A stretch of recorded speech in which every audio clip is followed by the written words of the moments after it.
Meanwhile, in Metropolis, on a rare Tuesday when the city stayed remarkably quiet, a reporter discovered what it meant to live an entirely ordinary day. No flying, no rescues, just coffee, interviews, and the peaceful rhythm of human life. Welcome, friend. You've wandered into another quiet corner of extraordinary lives lived ordinarily. Tonight we're following Clark Kent through 24 hours in Metropolis where, for once, the city didn't need Superman. Here, behind a desk at the Daily Planet, in grocery store aisles, and through the simple routines of metropolitan life, you'll discover that even someone who can bend steel sometimes just needs to organize his desk and remember to buy milk. So before you settle in for this day with me, take a moment to like this video and subscribe so we can keep bringing you more tales from the ordinary side of extraordinary people. Let me know in the comments where you're listening from tonight. It's always good to know who's keeping me company during these quiet hours. Now get comfortable.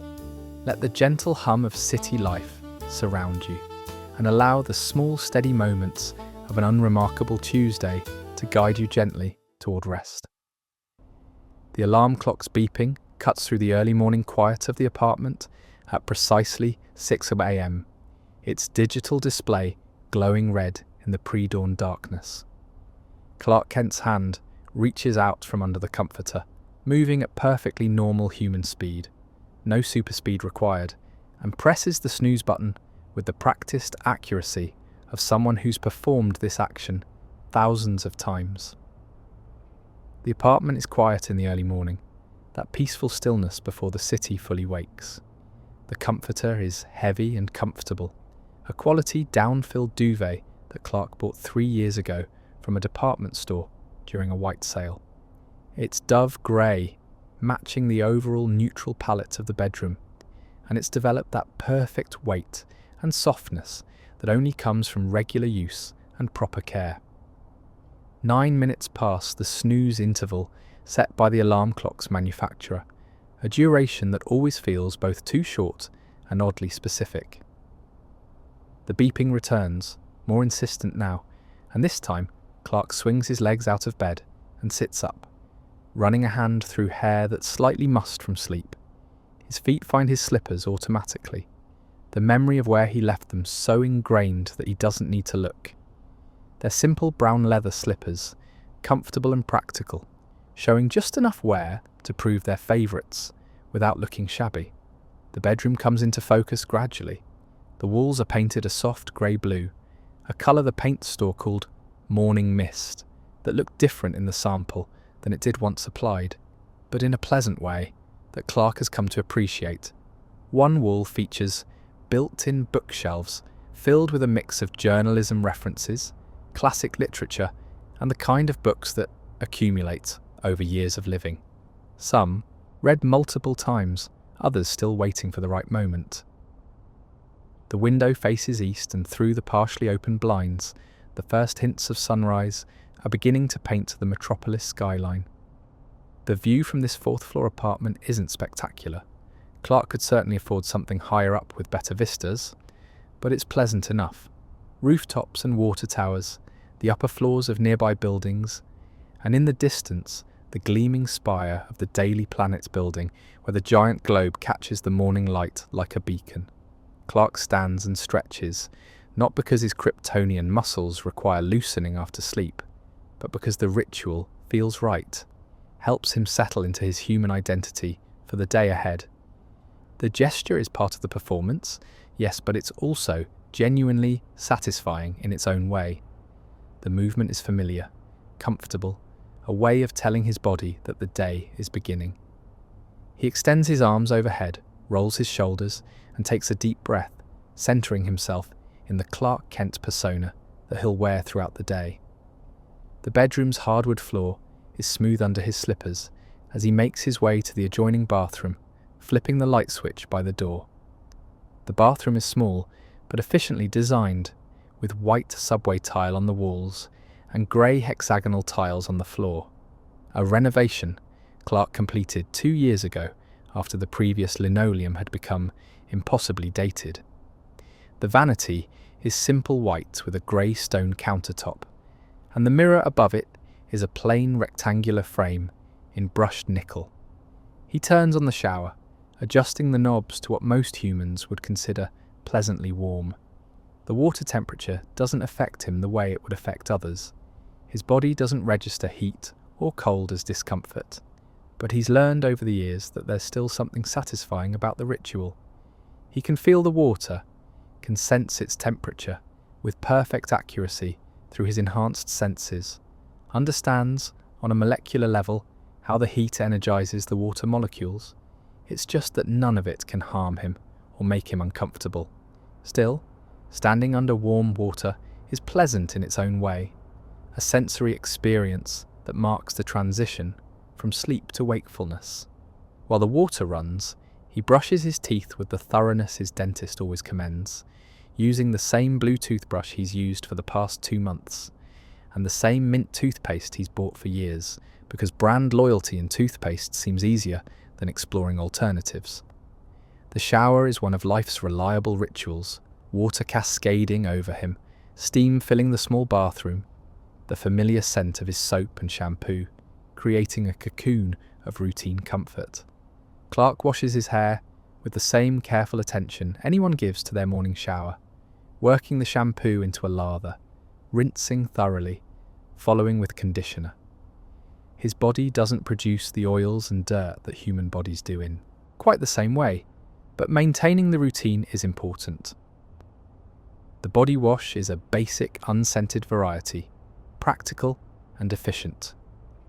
He takes his time in the shower, not rushing but not dawdling either, finding that middle pace that morning showers naturally settle into. The water pressure is good, not spectacular but reliable, and he's grateful for the consistency. After several minutes, he turns off the water and reaches for the towel hanging on the hook outside the shower, a navy blue cotton towel that's soft from repeated washing. Drying off is methodical, hair first, then face and neck, working down to feet and between toes. He wipes the steam from the mirror and looks at his reflection, a face that's familiar after 3 decades of seeing it daily, with features that are pleasant without being remarkable. The glasses that make him Clark sit on the counter where he left them last night, and he puts them on now, the world sharpening into perfect focus through the clear, non-prescription lenses that serve no functional purpose except maintaining his disguise. Now comes the part of his morning routine that never quite feels routine, no matter how many times he's done it: shaving. Clark leans close to the mirror, examining his jaw and cheeks. The stubble is there. Kryptonian hair grows just very slowly, which means he only needs to address it every few days. Today is one of those days. He can't use a regular razor. He's tried early on, before he fully understood his invulnerability. The blade simply skated across his skin without cutting anything, the metal dulling against skin that's harder than steel. No, for this task, he needs to use what makes him different. Clark takes off his glasses and sets them carefully on the counter. Then he leans very close to the mirror, turning his head to angle his jaw properly. He focuses on the small bathroom mirror, activating the ability that usually causes destruction, but here, carefully controlled, serves a much more mundane purpose: heat vision, dialed down to a precision that would surprise people who've only seen him use it to cut through steel or stop missiles. The twin beams that emerge from his eyes are hair-thin, barely visible in the bathroom light, and he guides them with microscopic accuracy along his jawline. The technique took years to perfect. Too much heat and he'd crack the mirror.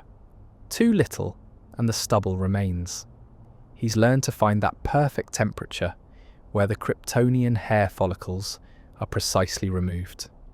The process is slow, methodical, almost meditative. He works in sections, right side of his jaw first, following the line from ear to chin with careful precision. The reflected heat vision bounces off the mirror and back onto his face, and he can feel each individual hair as it's vaporized, can sense the molecular change as the protein structures break down under the focused heat. It's a sensation that's difficult to describe, Not painful, but definitely noticeable, like the feeling of flexing a muscle but more specific, more localized. Left side next, then his upper lip, always the most delicate work, requiring the steadiest hand, and finally his chin. The whole process takes about 5 minutes, which is actually longer than a normal human shave, but it's the only method that works. When he's finished, he runs his hand along his jaw, feeling the smoothness. Perfect. Not a single hair remains, and the mirror is intact. He puts his glasses back on and regards his reflection. Clark Kent, mild-mannered reporter, properly groomed and ready for the day. The shaving ritual complete, he splashes water on his face one more time. The water is quite hot, almost boiling, though he sets the tap to what would be warm for a human. He can detect the exact temperature, 187 degrees Fahrenheit, hot enough to cause serious burns to human skin, but to him, it's just pleasantly warm sensation. More about the ritual than any physical need. After patting his face dry, he applies a basic aftershave balm, more for the scent and the ritual than any functional need. The bathroom is properly steamy now, the mirror fogged again, despite his earlier wipe down, and he opens the door to let the moisture escape into the bedroom while he returns to get dressed. His closet is organised with the kind of consistency that comes from wearing essentially the same outfit daily. Button-down shirts in white and light blue hang in a row, pressed and ready. His suit pants, charcoal and navy, are hung properly on pant hangers. Ties occupy a dedicated rack, though he rarely wears them anymore, unless covering particularly formal events. He selects a light blue shirt and charcoal pants, laying them on the bed while he retrieves underwear and socks from the dresser drawer.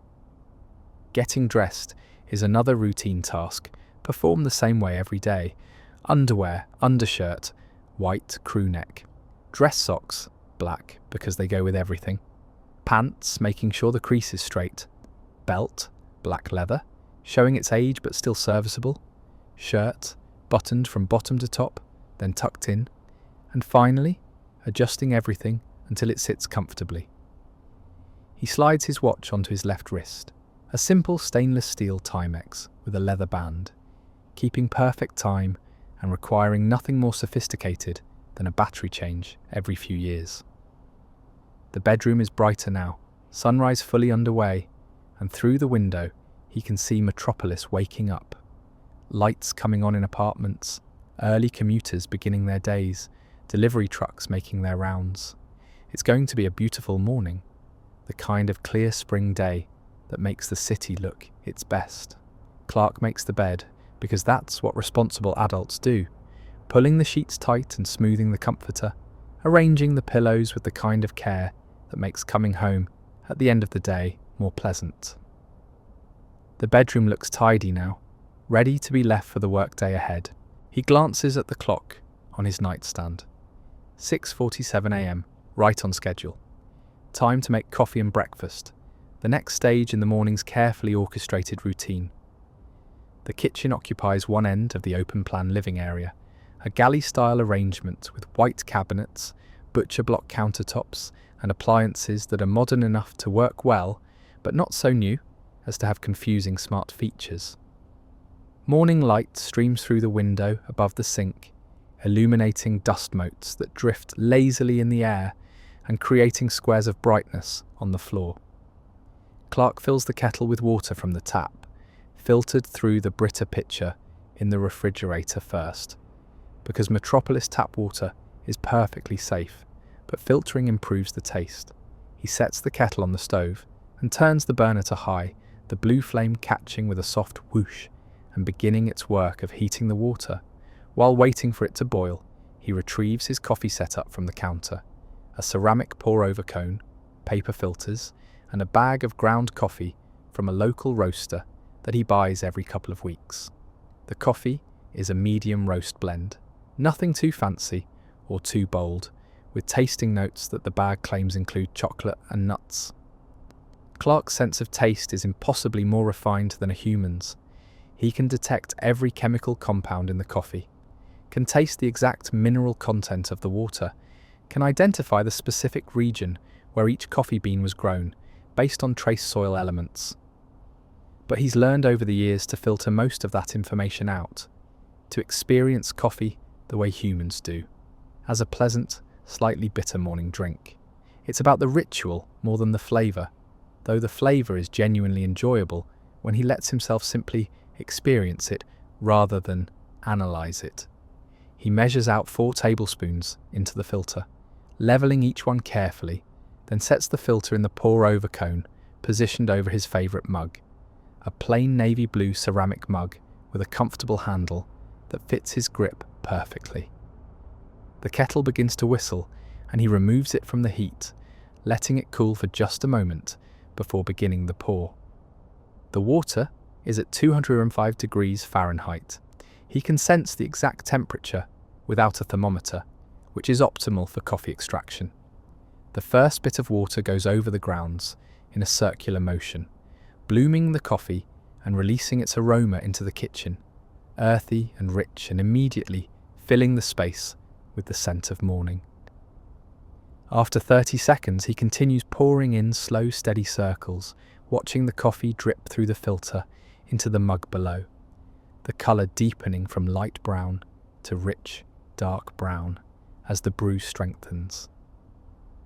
The process takes about 3 minutes start to finish, and there's something meditative about it, this daily ritual that transforms water and ground beans into morning alertness.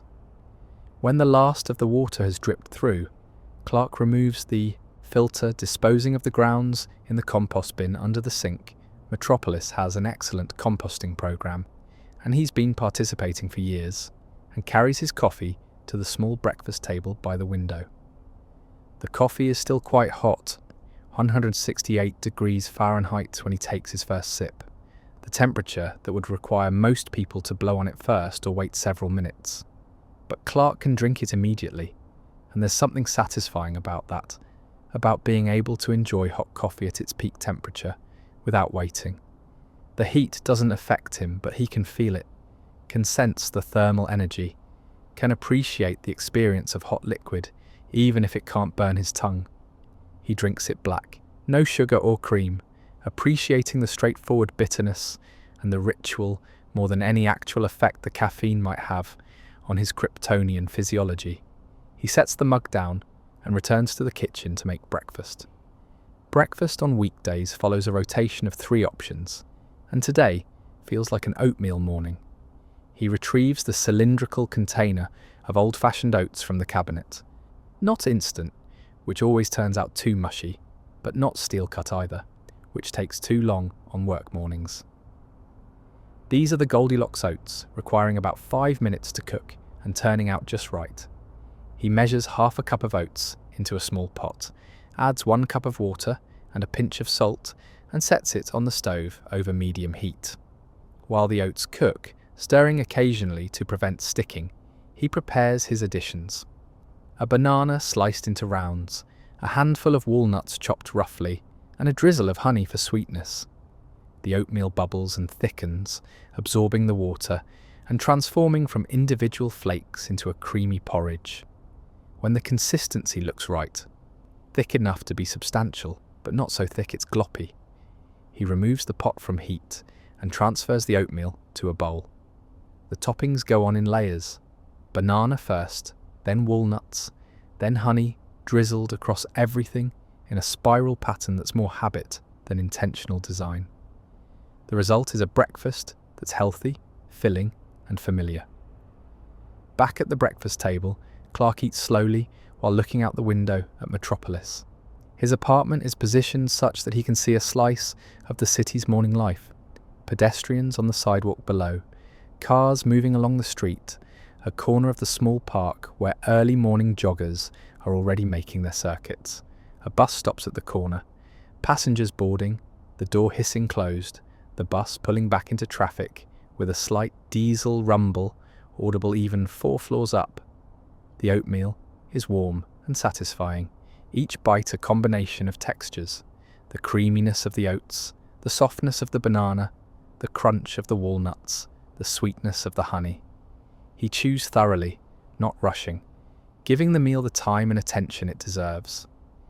Between bites, he sips his coffee, the beverage cooling now, but still warm enough to be enjoyable. A small stack of mail from yesterday sits on the table, and he sorts through it while eating. A utility bill, electric, about what he expected. A catalogue from an outdoor equipment company, which he'll recycle unread. A postcard from Jimmy Olsen, who's on vacation in Coast City, and a letter from his mother in Smallville. He sets the letter aside to read more carefully later and opens the utility bill, scanning the amount due and making a mental note to pay it online later today. The morning news plays on his phone, propped against the napkin holder, though he's mostly listening rather than watching. Headlines about the City Council's budget debate, a feature on the new restaurant opening in the West End, weather forecast promising continued clear skies. It's all perfectly ordinary local news, the kind of reporting he sometimes contributes to and always respects for its importance in keeping communities informed. Finishing breakfast, Clark carries his bowl and mug to the sink and washes them immediately. He's never been one to let dishes pile up. The warm water runs over his hands as he scrubs, and while he can't really feel temperature the way humans do, there's still something satisfying about the sensation. His sense of touch is incredibly acute. He can feel individual water molecules if he focuses, but he's learned to dial that back, to experience washing dishes as the simple, mundane task it's meant to be. He sets both items in the drying rack, wiping down the counter and stove to remove any spills or crumbs. The kitchen returns to its clean state, ready for evening use. He checks his watch. 7:23 a.m. The morning is proceeding right on schedule. Time to brush his teeth again, gather his work materials, and begin the commute to the Daily Planet. Another day of reporting awaits, and for once it looks like it might be wonderfully, peacefully uneventful. Clark's messenger bag sits on the chair by the door, where he left it last night. A brown leather satchel that's accumulated its fair share of wear over 5 years of daily use. He checks its contents with the practiced efficiency of someone who's learned that forgetting something means either going without or making an extra trip. Laptop, fully charged, notebook and pen, press credentials, phone charger, an extra pair of reading glasses just in case, and his lunch, which he made last night. A turkey sandwich, an apple, and a bag of pretzels, all packed in a reusable container. His keys hang on a hook by the door, attached to a simple keychain that holds his apartment key, mailbox key, and a small Swiss Army knife that's proven useful in unexpected moments. His wallet goes in his back right pocket, a slim leather bifold containing his license, credit cards, cash, $42 in various bills, and a photo of his parents on the farm in Smallville that he's carried for years. Before leaving, he performs his daily apartment. Check, coffee maker off. Yes. Stove off. Yes. Windows locked. Yes. Lights off. Yes. Thermostat set to away mode. Yes. The checklist is automatic after years of repetition, and completing it gives him the confidence to leave without worrying about something left undone. The apartment building's hallway is quiet at this hour, most of his neighbours either already gone to work or not yet awake. The carpet is a neutral beige that shows its age, and the walls are painted a cream colour that probably hasn't been updated since the building was renovated 10 years ago. He takes the stairs rather than the elevator. 4 flights down provide a nice bit of gentle exercise and are actually faster than waiting for the ageing elevator that serves the building. The lobby is small but clean, with a wall of mailboxes on one side and a notice board on the other, currently displaying flyers for a neighbourhood watch meeting and a reminder about parking regulations. The front door's glass panels are getting their morning sun, creating bright rectangles on the tiled floor, and Clark pushes through into the spring morning. The city greets him with its familiar morning sounds and smells. Traffic humming on nearby streets creates a low-frequency vibration he can feel through the sidewalk. Birds chirp from trees.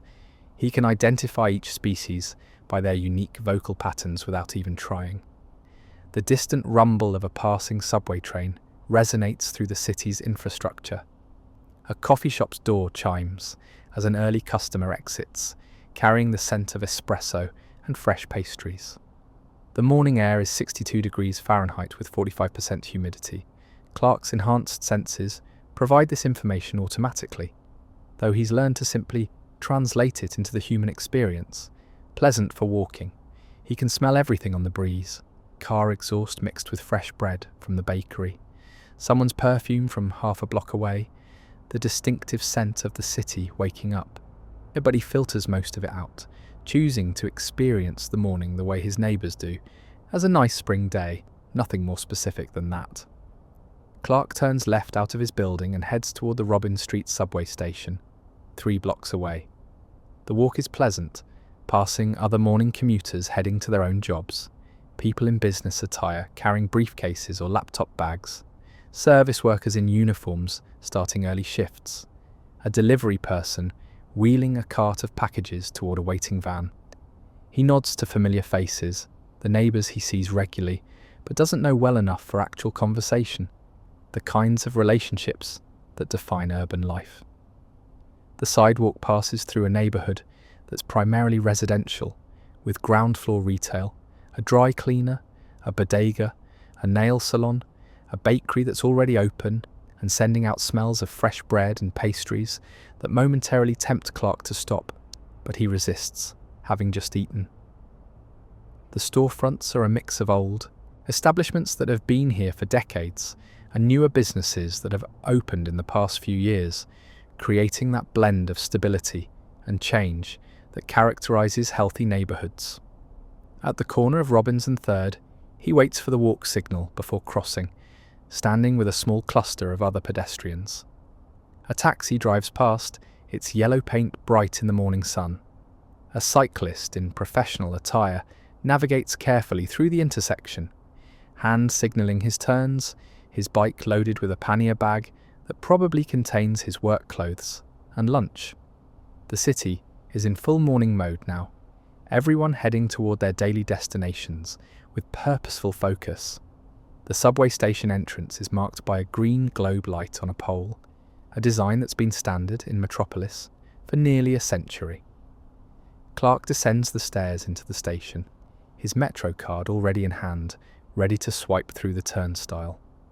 The station is clean by subway standards, with white tile walls and adequate lighting, though it shows its age in the worn concrete platforms and outdated signage. About 20 people wait on the platform for the downtown train, some sitting on the metal benches, others standing near the platform edge, watching for the approaching train. Clark positions himself in his usual spot, about 2/3 of the way down the platform, where he knows the doors will open right in front of him when the train arrives, minimising the shuffle required to board. The platform's digital display indicates the next train will arrive in 2 minutes. Clark can already hear it, still over a mile away through the tunnel, but his super hearing picks up the distinctive sound of this particular train, the slight rhythmic squeal in the 3rd car's wheels that the maintenance department hasn't addressed yet. The ventilation systems hum, but he waits patiently like everyone else, giving no indication that he knows the train's exact location and speed. Right on schedule, the other passengers begin to feel the rumble through their feet.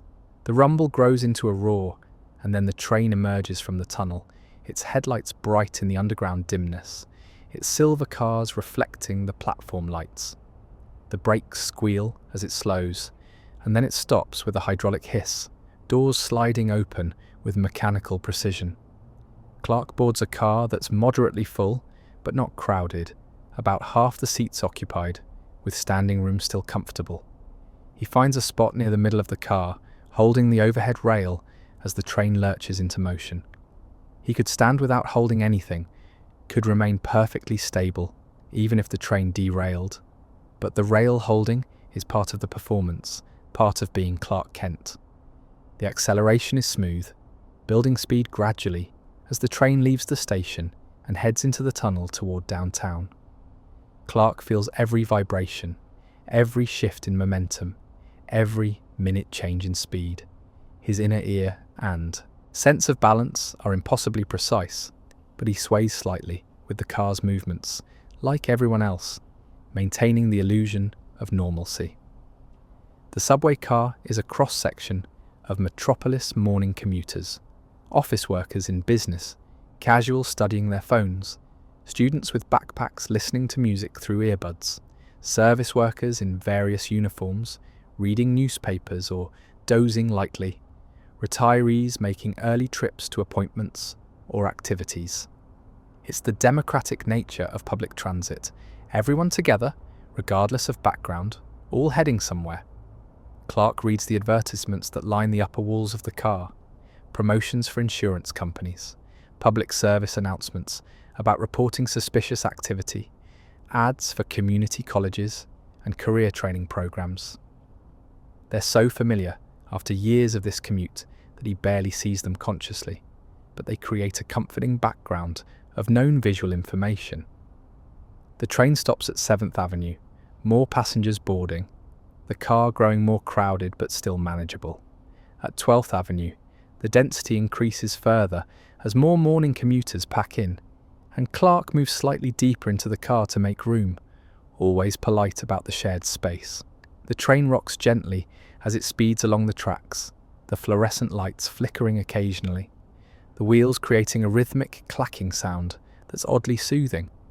His stop is city centre, the major hub where multiple subway lines intersect and where the Daily Planet building is just a short walk away. The train pulls into the station 15 minutes after he boarded, right on schedule, and Clark exits with the flow of departing passengers, moving toward the escalator that will carry him back up to street level. The escalator ascends through the station's main hall, a grand space with high ceilings and Art Deco details that date back to when the station was built in the 1930s. Morning sunlight streams through high windows, illuminating the commuters as they emerge from underground, everyone moving with the purposeful efficiency of people who have places to be. At street level, city centre is fully alive with morning activity. The Daily Planet building rises ahead, its distinctive globe visible even from ground level, and Clark joins the flow of pedestrians heading toward the various office buildings that define this part of downtown. Just 3 more blocks, and he'll be at work, ready to begin the day's reporting duties. The commute has been perfectly routine, exactly as it should be, and Clark feels that quiet satisfaction that comes from a morning proceeding according to plan. The Daily Planet building rises 38 stories above downtown Metropolis, its Art Deco facade a landmark that's appeared in countless photographs and postcards over the decades. The massive globe on the roof catches the morning sun and gleams like a beacon, visible from almost anywhere in the city. Clark has entered this building thousands of times, but there's still something about that first glimpse each morning that makes him appreciate working here. The plaza in front of the building features a fountain that's turned on during warm months, a circular pool with water jets that create ever-changing patterns. Several food carts have positioned themselves around the plaza's perimeter, already serving breakfast to office workers. Coffee and bagels, breakfast sandwiches, fruit cups. The smell of fresh coffee and cooking bacon drifts across the plaza, tempting even those who've already eaten at home. Clark enters through the main revolving door, pushing gently against the polished brass bar. The lobby is grand in that way that buildings from the 1940s could be grand. High ceilings with ornate moulding, marble floors polished to a soft gleam, Art Deco light fixtures that have been carefully maintained. A large bronze statue of the planet Earth sits on a pedestal in the centre of the lobby, and the Daily Planet's motto is carved into the wall behind the security desk. A free press for a free people. The security desk is staffed by Leonard, who's worked building security for at least 20 years and knows most of the regular employees by sight. He still requires everyone to scan their ID badges because procedures are procedures, but he nods pleasantly at Clark as he scans his badge at the turnstile, Morning, Mr. Kent. Beautiful day out there. Morning, Leonard. It really is. How's the new grandbaby? Growing like a weed, 3 months old now, and already trying to roll over. Kids these days, always in a hurry. Leonard chuckles, clearly delighted to talk about his grandchild. Have a good day up there. You too, Leonard? Clark heads to the elevator bank, joining a small group waiting for the next car. The elevator that arrives is made of brass and wood, original to the building, but updated with modern safety features and control panels. He boards with 5 other people, all of them studying their phones or staring at the floor numbers as they light up in sequence. The 3, 4, 5, 6. The newsroom is on the 8th floor, and Clark exits with 2 other Daily Planet employees he recognises by sight, but doesn't know by name. They work in advertising, he thinks, or maybe accounting. The hallway outside the elevator still has some of that Art Deco elegance, wood panelling, frosted glass doors with department names painted in gold leaf. But up here, it's more utilitarian, focused on function rather than impressing visitors. The newsroom entrance has double doors with the Daily Planet logo etched in the glass, and Clark pulls one open, stepping into the organised chaos that defines journalism. The room is large and open plan, filled with desks arranged in clusters, each cluster a different beat or department. Windows line one wall, providing natural light that supplements the fluorescent overheads. The opposite wall features the conference rooms and editors' offices, their glass walls allowing visibility while providing some sound insulation. The morning shift is already in full swing. Reporters sit at their desks typing, making phone calls, reviewing documents. The assignment editor's desk is surrounded by people getting their day's assignments or pitching story ideas. A television mounted on the wall plays a local news channel with the sound off, closed captions running beneath. The police scanner sitting on the Metro editor's desk crackles with periodic transmissions, background noise that most reporters have learned to tune out until something interesting comes through. Clark's desk is in the centre of the room, part of the Metro team cluster. It's a standard office desk, grey metal frame, laminate wood top, 3 drawers on the right side, but he's personalised it over the years. A small potted succulent sits near his monitor. It requires minimal care, which suits his sometimes erratic schedule. A photo of his parents standing in front of the farm occupies a simple frame next to the plant. His desk nameplate, a brass plate on a wooden base, reads Clark Kent, reporter, in engraved letters. He sets his messenger bag on the floor beside his chair and settles into the seat, an ergonomic office chair that the Planet provided after he'd complained about back discomfort from the previous chair. The complaint was more about maintaining appearances than any actual issue with his invulnerable spine, but the new chair is certainly more comfortable for the long hours he spends here. The computer monitor comes to life when he jiggles the mouse, displaying his login screen. He types his password, a combination of letters and numbers he updates quarterly as required by IT policy, and waits while the computer loads his desktop and connects to the network. While the computer finishes starting up, Clark removes his laptop from his bag and connects it to the docking station, giving him access to his larger monitor and full keyboard. His desk phone shows 3 voicemail messages, waiting, indicated by a blinking red light. His email inbox, visible now on the monitor, shows 42 new messages since he left yesterday evening, though a quick scan suggests most are department-wide announcements or CC'd emails that don't require his immediate attention. Morning, Smallville. Clark turns to see Lois Lane approaching with 2 cups of coffee, one of which she sets on his desk. She's dressed in professional attire, slacks and a blouse, her press credentials hanging on a lanyard around her neck, and looks like she's already been here for a while, based on the slightly frazzled energy she's radiating. Morning, Lois. Thanks for the coffee. He picks up the cup, paper with a plastic lid, still quite warm, and takes a sip. It's from the cart outside, not great coffee, but serviceable, and the gesture is appreciated. Don't thank me yet. Perry wants us in his office in 10 minutes for the morning meeting, Something about adjusting assignments. Lois settles into her chair at the adjacent desk, waking her own computer and immediately pulling up what looks like a document in progress. How was your commute? Uneventful. Subway was on time, no delays, no crowds, practically perfect. Well, aren't you the lucky one? My bus was 10 minutes late and some guy was eating something that smelled like old fish. I swear, if Metropolis Transit doesn't improve service... She trails off, typing something into her document without finishing the thought. Clark sips his coffee and scans his email, quickly sorting the important from the routine. A message from Perry White, the Planet's editor-in-chief, confirms the 8:30 meeting. An email from the City Hall press office announces today's public schedule for the mayor. The features editor is looking for volunteers to cover the opening of a new community centre this weekend. IT reminds everyone to update their passwords next week. The newsroom's energy builds as more staff arrive, and the morning shifts into full gear. Phones ring with increasing frequency. Someone from sports calls across the room about a trade rumour. The photo desk is reviewing yesterday's submissions on a large monitor, discussing which images might run in tomorrow's edition. It's the familiar hum of a newspaper preparing for another day of coverage, and Clark finds it comforting in its predictability.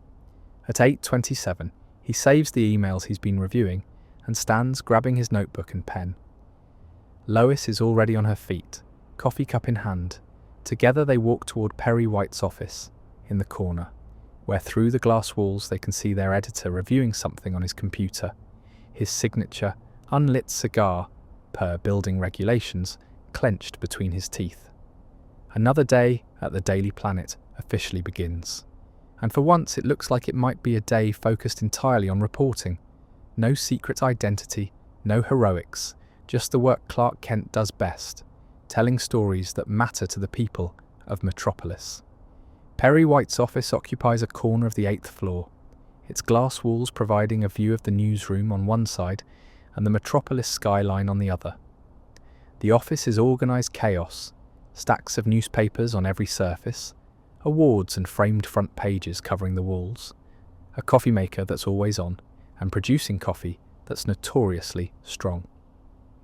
Perry sits behind a large wooden desk that's probably original to the building, its surface barely visible beneath papers, file folders, and coffee mugs in various states of emptiness. Clark and Lois enter to find 3 other reporters already present. Ron Troop, who covers education and social services, Kat Grant, entertainment and culture, and a newer reporter named Daniels, whose first name Clark, embarrassingly, can't remember, though he knows the kid covers police and courts. They've arranged themselves in the chairs facing Perry's desk and on the small sofa against one wall. Good.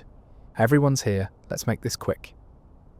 Perry removes his cigar, long enough to speak, then returns it to its customary position in the corner of his mouth. He's wearing his usual work uniform, white shirt with the sleeves rolled up, suspenders, a tie loosened at the collar. We've got a decent news day shaping up, nothing earth-shaking, which means we focus on quality local coverage. Clark, I'm pulling you off the waterfront development story for today. I want you to do a feature piece on ordinary people doing extraordinary things in the community. Clark opens his notebook and writes this down, though he's also actively listening. What kind of angle are you thinking, Perry? Human interest, real people making their neighbourhoods better. I got a tip about a citizen in Bakerline who's been organising community clean-up events, getting neighbours involved, that sort of thing.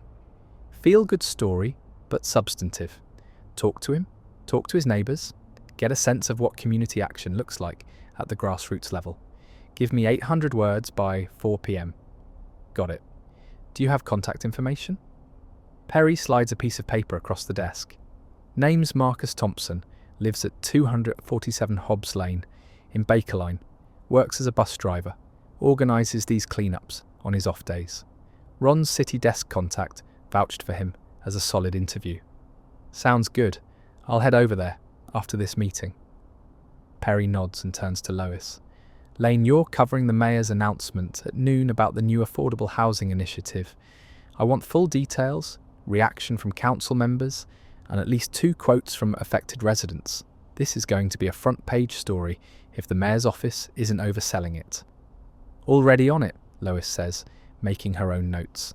I've got calls out to council members Rodriguez and Chen for their perspectives, and I'm meeting with the tenant advocacy group at 10 to get resident reaction pre-announcement. The meeting continues through assignments for the other reporters. Kat is covering a film premiere and interviewing the director. Ron is following up on school funding debates at the district level. Daniels gets assigned to sit through a preliminary hearing for a corruption case that's been grinding through the courts for months. What about the situation downtown yesterday? Ron asks. Any follow-up needed on that collapsed scaffolding? Buildings department is still investigating. Clark, if you're in that area today, check in with their press office and see if they're ready to comment on findings. But it's not priority. The Thompson feature comes first. Clark nods, adding the note to his list. The collapsed scaffolding happened on a construction site while he was interviewing someone across town yesterday. And by the time he'd heard about it, the initial rush of coverage was complete. Following up on investigations is standard reporter work, filling in details as more information becomes available. Perry looks around the room, making sure he's caught everyone. All right, people, that's it. Good reporting out there. Remember, we're the Daily Planet, not some clickbait factory. Get the story right, get it confirmed, and get it in on time. Now get out of here and earn your paychecks. The reporters file out, and Clark checks his watch. 8:47 a.m. If he leaves for Bakerline within the next half hour, he'll get there by mid-morning, which should give him plenty of time to conduct interviews and get back to write the piece by Perry's 4 p.m. deadline. That's plenty of time, assuming no complications, which on a day like today seems entirely reasonable. Back at his desk, Clark pulls up a map of Metropolis on his computer and locates Hobbs Lane in Bakerline, a working-class neighbourhood on the east side that's about a 30-minute bus ride from downtown. He could take the subway to the nearest station and walk, but the bus will get him closer to the address. He checks the transit app on his phone. The number 42 bus leaves from City Centre Station in 12 minutes, arriving near Hobbs Lane in approximately 35 minutes, assuming normal traffic. He forwards his desk phone to voicemail and sends a quick email to Perry, confirming he's heading out for the interview. His laptop stays at the office. No need to carry it when he has his notebook and phone for taking notes. He does grab his press credentials, hanging them around his neck on their lanyard, identifying him as Daily Planet Press, should anyone question his presence. Heading out already? Lois asks from her desk, where she's typing rapidly, probably sending her own emails before her 10 o'clock meeting. Bakerline interview. Should be back after lunch. Good luck with it. Bring me back one of those chocolate croissants from Martelli's Bakery, if you pass by it. The one on Grant Street? They're amazing. I'll try, Clark says, smiling. Lois's love of those particular croissants is well documented around the newsroom. He slings his messenger bag over his shoulder and heads for the elevator, joining the flow of people moving through the Daily Planet's hallways. Some arriving, some heading to meetings, everyone in motion, everyone part of the larger machine that produces the news each day. The elevator arrives and he rides it down to the lobby, where he exits through the revolving door back into the spring morning that's now fully established, the city fully awake and engaged in the day's business. The bus stop is 2 blocks away, and Clark walks there at a normal human pace, just another reporter heading to an interview, just another person moving through Metropolis on a Tuesday morning. No cape, no flights, no rescues, just journalism, the work he's always loved, even before he became someone who could fly. The city centre bus terminal is a small plaza with covered waiting areas, electronic displays showing arrival times, and a food cart selling breakfast items and coffee to people waiting for their rides. The Chai number 42 bus is listed as arriving in 4 minutes at platform C, so Clark makes his way to the appropriate platform, where about a dozen people are already waiting. The waiting area features metal benches bolted to the concrete, a few of them occupied by tired-looking people who might be heading home from night shifts. A woman in hospital scrubs sits with her eyes closed, earbuds in, probably listening to music or a podcast. An older man in work clothes reviews a small notebook, making marks with a pencil. A student with a huge backpack sits on the ground, textbook open across his lap, studying despite the less than ideal circumstances. Clark stands near the curb, preferring to be ready to board quickly when the bus arrives. He checks his phone, reviewing the notes he made during the morning meeting. Marcus Thompson, bus driver, community organiser, Baker Line neighbourhood, clean-up initiatives, straightforward human interest piece. The kind of story that newspapers sometimes dismiss as fluff, but that Clark has always believed matters deeply. These stories show communities functioning, people caring about their neighbourhoods, the quiet heroism of ordinary citizens making their corners of the world better. The bus appears on schedule, its electronic display showing 42 Baker Line East End in orange LED letters. It's a standard Metropolis Transit Authority bus, 40 feet long, painted white with blue trim, accessibility equipped, showing the wear and tear of constant public service, but maintained well enough to run reliably. The bus pulls up to the curb with a hiss of air brakes, and the doors fold open. Clark lets the others board first. Several people have been waiting longer than him, and there's no need to rush. He taps his Metro card on the reader near the driver, the electronic beep confirming payment, and the small screen flashes go. The driver, a middle-aged woman with her hair in a neat bun, nods at him without speaking, her attention already on the next boarding passenger. The bus interior is clean by public transit standards. The floor shows scuff marks and wear, but has been swept recently. The seats, moulded plastic in blue, arranged in forward-facing rows with a few sideways-facing seats near the doors, are mostly empty at this mid-morning hour, the rush having passed. Clark takes a window seat, about 2/3 back, placing his messenger bag on his lap and settling in for the ride. The bus pulls away from the platform with a gentle lurch, the diesel engine rumbling beneath and the transmission shifting as the driver navigates back into traffic. Clark watches the city pass outside his window, office buildings giving way to mixed-use developments, retail shops and restaurants, at ground level with apartments above. The architecture gradually shifting from downtown steel and glass to the more varied styles of residential neighbourhoods.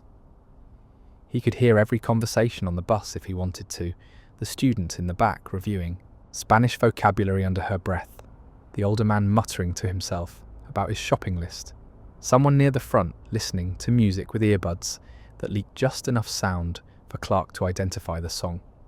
But he doesn't focus on any of it, instead choosing to experience the bus ride the way everyone else does, as background noise and movement, simply getting from here to there. The bus makes its first stop at 5th and Grand, where 3 people board and 1 elderly passenger exits, carefully negotiating the steps with the driver's patient supervision. The doors close and the bus continues east. At 9th and Grand, 2 more passengers exit and 1 boards. The rhythm of urban bus service is stop and go, starting and stopping every few blocks. But Clark doesn't mind. He's not in a hurry, and the slow pace gives him time to observe the city at ground level, noting details he might miss flying overhead. They pass through the arts district, where galleries line the streets and murals cover many building walls. Then into Riverside, where older industrial buildings have been converted to lofts and studios, their brick facades cleaned and windows replaced, but their essential character preserved. A community garden occupies what was probably once a vacant lot, with raised beds showing early spring planting and neighbours working among the vegetables even at this hour. The bus crosses the Hobbs River on a bridge that offers a nice view of the water, sparkling in the morning sun, with a few recreational boats already out despite the early hour. On the far side of the river, the neighbourhood shifts again, becoming more residential, with tree-lined streets and modest houses, many of them the small single-family homes built in the 1950s and 60s for working-class families. Bakerline announces itself with a hand-painted welcome sign at an intersection. Bakerline, a community of neighbours. The neighbourhood is clearly working class but not struggling. Houses are small but well maintained, yards are mowed, and flower beds show attention. Small businesses occupy corners, a convenience store, a laundromat, an auto repair shop, a family restaurant called Margie's Kitchen, with a daily specials board visible through the window. The bus makes several more stops, and Clark prepares to exit, pulling the yellow cord that signals his stop request. The stop requested sign lights up above the driver, and the bus begins slowing. He disembarks at the corner of Grant Street and Hobbs Lane, thanking the driver as he exits. The street is quiet at this mid-morning hour, with most residents presumably at work or school. A few people are out, a mail carrier making deliveries, someone washing their car in a driveway, a dog walker with 3 dogs of varying sizes. The air carries the scent of fresh-cut grass, someone's dryer vent releasing the smell of fabric softener, and underneath it all, the particular smell of a neighbourhood in spring, growing things and sunshine and life happening at a comfortable pace. Clark consults his phone's map to orient himself. Hobbs Lane is 2 blocks north, then a right turn. He starts walking, noting details. The neighbourhood has good sidewalks, mostly crack-free and level. Trees provide decent shade. Street signs are clear and maintained. These might seem like small details, but they indicate a community that receives at least adequate municipal services, and probably has active residents who advocate for their neighbourhood. Number 247. Hobbs Lane is a small single-storey house with white siding and dark green shutters. The yard is immaculately maintained, with a lawn that's been recently mowed, flower beds along the foundation showing early blooms, and a small vegetable garden visible on the side yard. A concrete path leads from the sidewalk to the front door, and a welcome mat sits on the porch. The house isn't fancy, but someone clearly takes pride in maintaining it. Clark walks up to the door and rings the bell, hearing it chime inside. Footsteps approach, and the door opens to reveal a man in his early 50s, African-American, with close-cropped hair showing some grey and wearing casual clothes, jeans and a flannel shirt. He has the solid build of someone who does physical work and the warm, slightly cautious expression of someone answering an unexpected doorbell. "Mr. Thompson, I'm Clark Kent from the Daily Planet. I believe the city desk reached out to you about an interview." Clark holds up his press credentials, letting the man verify his identity. Recognition crosses Marcus Thompson's face, and he breaks into a genuine smile. "Oh, yes. They said someone might be coming by today. Come on in, Mr. Kent. Can I get you some coffee or water or anything?" "Water would be great, thank you." Clark steps into a house that's as well maintained inside as out, with hardwood floors, comfortable if slightly worn furniture, and walls decorated with family photos and children's artwork that suggests grandchildren. It's the home of someone who's built a life here, who's invested in this space and this community. The interview's about to begin, and Clark pulls out his notebook, ready to hear Marcus Thompson's story about making his neighbourhood better, one clean-up event at a time. This is journalism at its most fundamental, listening to people, understanding their lives, and telling their stories to a wider audience who might learn something valuable about community, commitment, and ordinary heroism. Marcus returns from the kitchen carrying 2 glasses of water, handing one to Clark before settling into an armchair that clearly has years of use, and probably a story behind it. Clark takes a seat on the sofa, notebook open on his knee, pen ready. Through the front window, he can see the tidy lawn and quiet street, the kind of scene that could be anywhere in Middle America, but that's distinctly Metropolis in its details. The particular trees, the style of streetlights, the distant sound of city traffic. "So," Marcus begins, clearly comfortable being interviewed despite never having done it before. "They said you want to know about the clean-up events?" That's right, Clark confirms, taking a sip of water that's perfectly cold and refreshing. I understand you've been organising community clean-up days in Bakerline. How did that start? Marcus leans back, thinking about how to begin. Well, I've been driving a bus for Metropolis Transit for 23 years now. Same route mostly, the number 42, which actually goes right through this neighbourhood. So I know these streets pretty well. See them every day, you know. Clark nods, writing in his notebook. The detail about driving the same bus route he just took to get here creates a nice narrative connection. About 2 years ago, Marcus continues, I started noticing more trash accumulating on certain corners. Not everywhere, but specific spots where it would pile up. Fast food bags, bottles, that kind of thing. And I thought, well, the city's supposed to handle this, but they're stretched thin. So I mentioned it to my neighbour, Ed. Ed Rodriguez lives 2 doors down, and he said he'd noticed the same thing. So you decided to do something about it yourselves? Exactly. We figured, why wait for someone else to fix it when we could just spend a Saturday morning cleaning it up? So we did. Just me and Ed at first, walking around with trash bags, picking up litter. Took us maybe 2 hours to cover about a 6-block radius around here. Clark writes this down, already seeing the story take shape. And then what happened? Well, neighbours saw us doing it, and the next time, maybe 3 weeks later, when things were getting messy again, a couple other people joined in. Then the time after that, more people. Now we've got about 20 regular volunteers, and we do it every other Saturday morning. 9 to 11, rain or shine, though honestly, we cancel if it's really pouring. 20 volunteers is substantial. How did you organise that? Social media? Flyers? Marcus laughs. Nothing that fancy, mostly word of mouth. I tell people on my bus route. I've got regular riders I've known for years. Ed talks to folks at the community centre. We put up signs at the corner store and the laundromat. Just old-fashioned community organising. What does a typical clean-up event look like? We meet here, in front of my house, at 9 a.m. I provide trash bags and gloves. I buy those out of pocket, no big deal. They're cheap. Everyone grabs a bag and a pair of gloves, and we spread out through the neighbourhood in groups of 2 or 3. Safety in numbers, you know. We spend about an hour and a half picking up litter, and then we all meet back here and my wife Denise makes lemonade and cookies. Clark smiles at this detail. So it's also a social event? Absolutely. That's part of why people keep coming back. It's not just about picking up trash, though that's important. It's about neighbours getting to know each other. We've got people from different streets who never talked before, who are now friends because they met at a clean-up. Mrs. Patterson from Oak Street, she's 78. She's become good friends with the Chen family from Maple Avenue.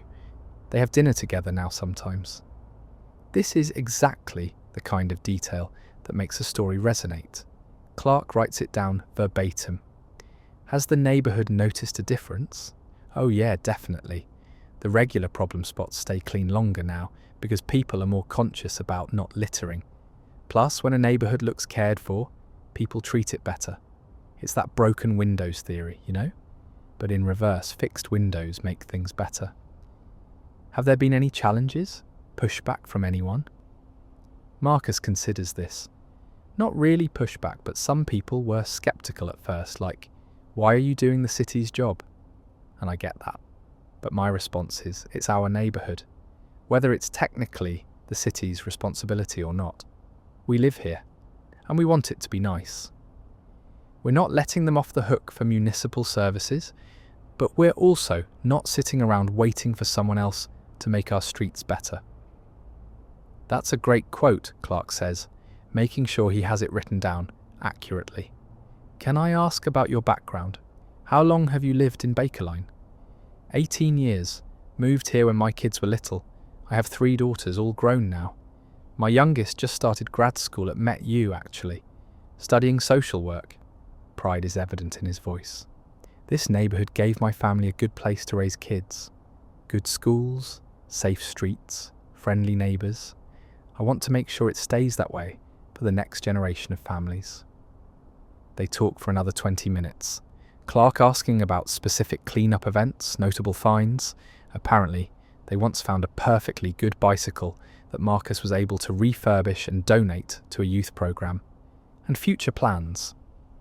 Marcus mentions they're thinking about adding a quarterly neighbourhood garden day, where volunteers would help maintain the small parks and public green spaces.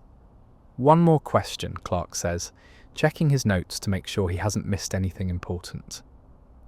If someone in another Metropolis neighbourhood wanted to start something similar, what advice would you give them? Marcus thinks about this. Start small. Don't try to organise 50 people right away.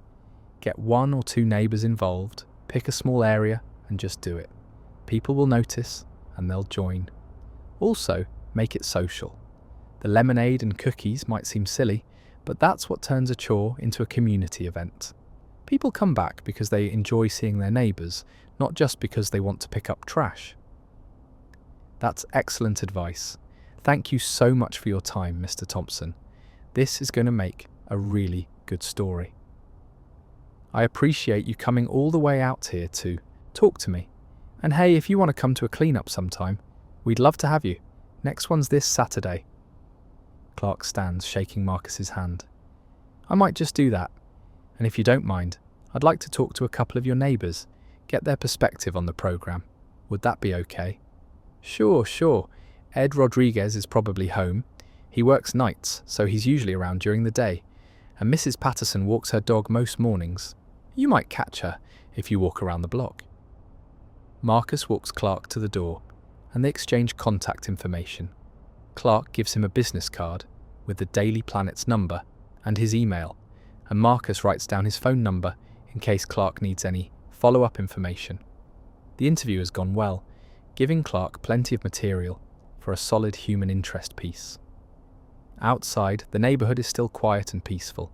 Clark walks back toward the corner, planning to knock on a few doors and see if he can get additional quotes from neighbours.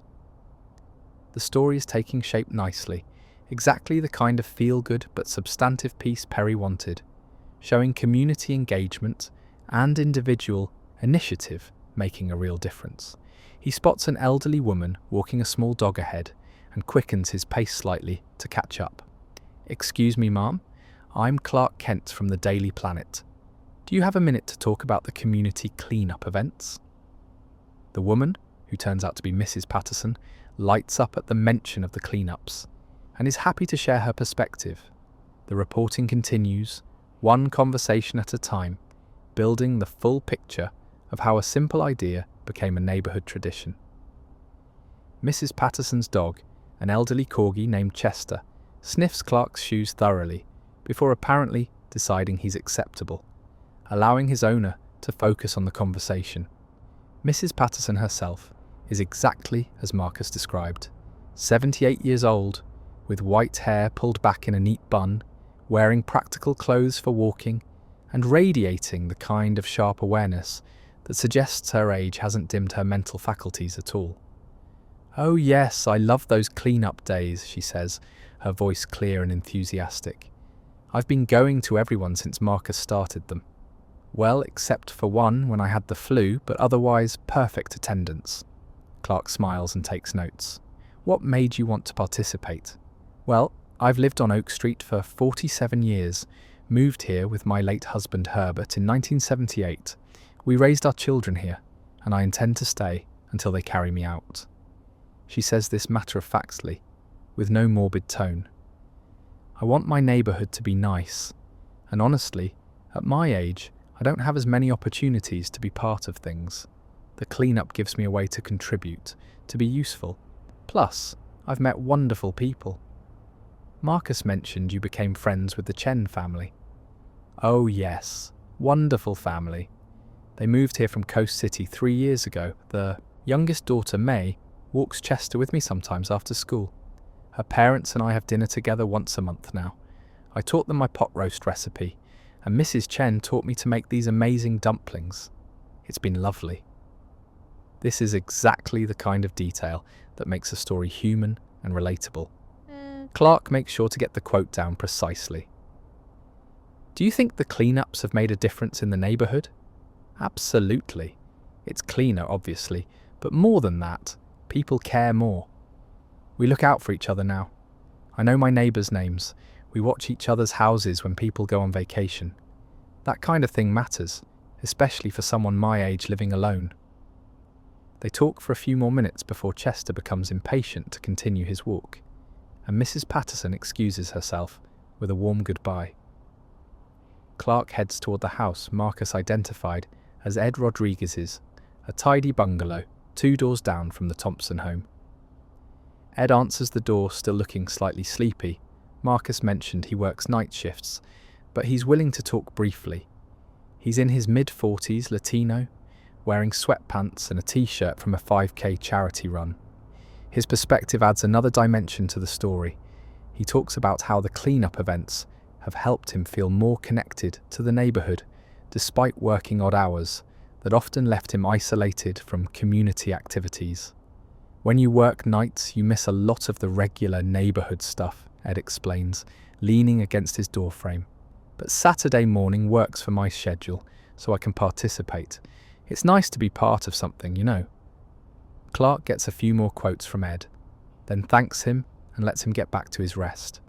He spends the next 30 minutes walking through Bakerline, observing the neighbourhood with a reporter's eye, noting details that will help paint the picture in his article. The well-maintained parks, the small businesses that serve local needs, the mix of older and younger residents, the visible pride in property ownership. He passes the Bakerline Community Centre, a modest single-storey building with a parking lot that's surprisingly full for mid-morning. A banner announces Senior Exercise Class, MWF 10:30 a.m, and through the windows he can see a group of older adults following an instructor through gentle movements, community programming, working. At a small playground, a few mothers watch young children on the swings and slides. Clark stops to observe for a moment, not approaching to interview, since he doesn't want to seem intrusive to parents watching their kids, but just noting the scene, children playing safely, playground equipment in good repair, parents chatting and supervising, another sign of a neighbourhood functioning well. His phone buzzes, a text from Lois. "How's the interview going? Remember my croissant?" Clark types back, "Interview went great. Looking for that bakery now."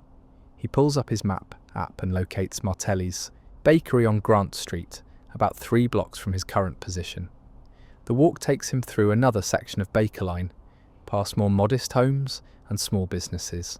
He passes a barber shop, where an older barber is cutting someone's hair, the scene visible through the large front window, a perfectly ordinary moment of neighbourhood commerce.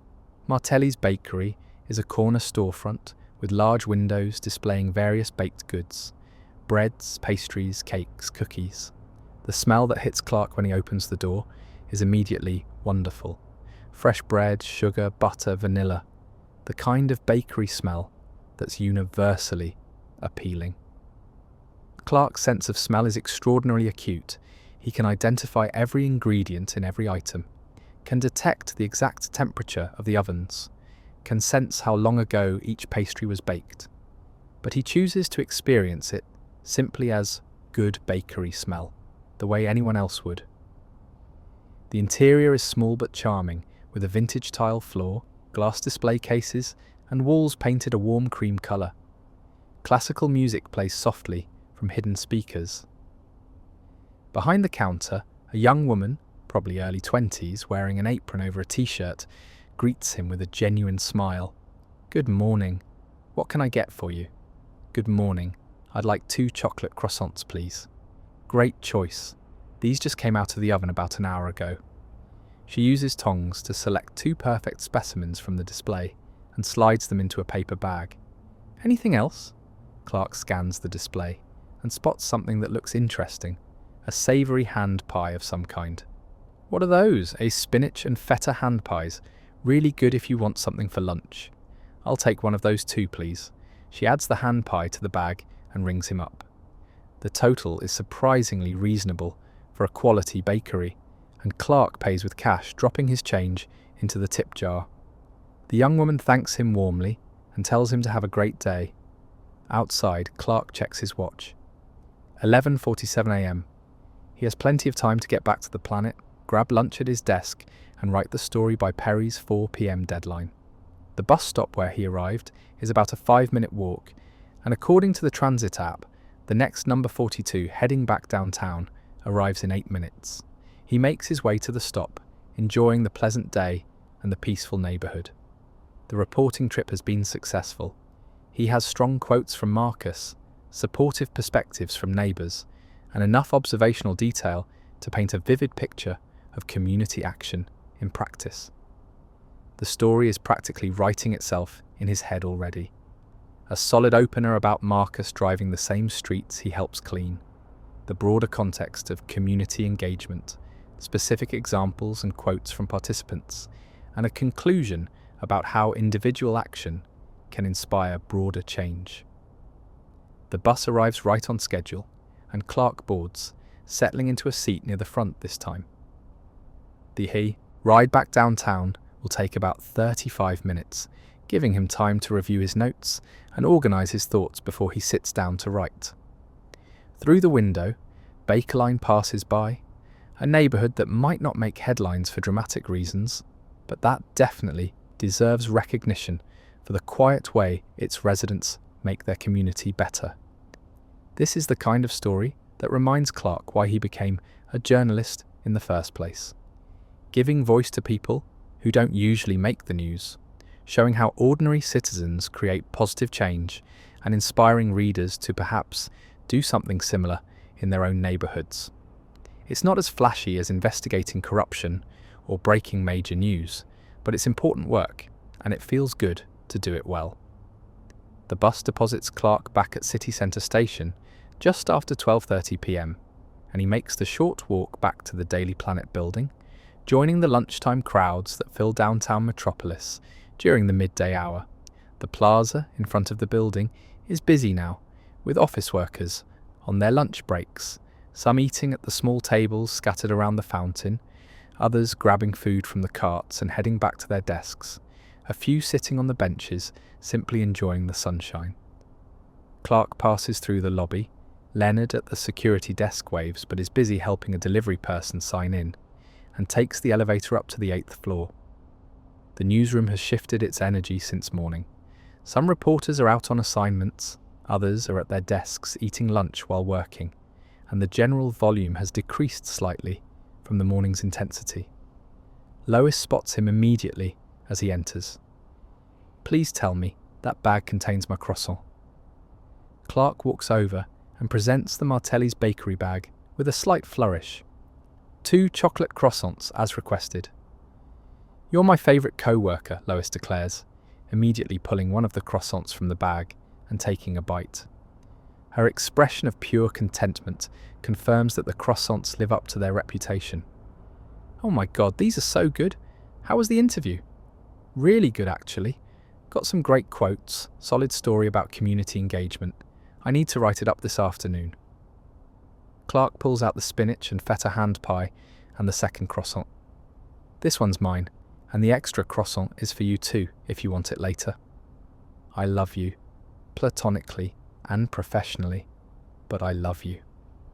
Lois is already back at her computer, typing with one hand while eating the croissant with the other. The mayor's housing announcement was actually substantive. "I've got a good story developing, but I need to track down 2 more sources this afternoon." Clark settles at his desk and unwraps his hand pie, which is still slightly warm and smells delicious. The first bite confirms it's as good as it smelled. Flaky pastry, savoury filling with spinach, feta, and what might be a hint of dill. It's a proper lunch, substantial, enough to fuel the afternoon's writing. His Kryptonian metabolism doesn't actually require food the way human metabolism does. He gets most of his energy from the sun, but eating is still enjoyable, and the nutrients don't hurt. Plus, not eating would definitely raise questions. While eating, he checks his email, the usual influx of press releases and department announcements, plus a note from Perry asking for a status update on the community cleanup story. Clark sends a quick reply.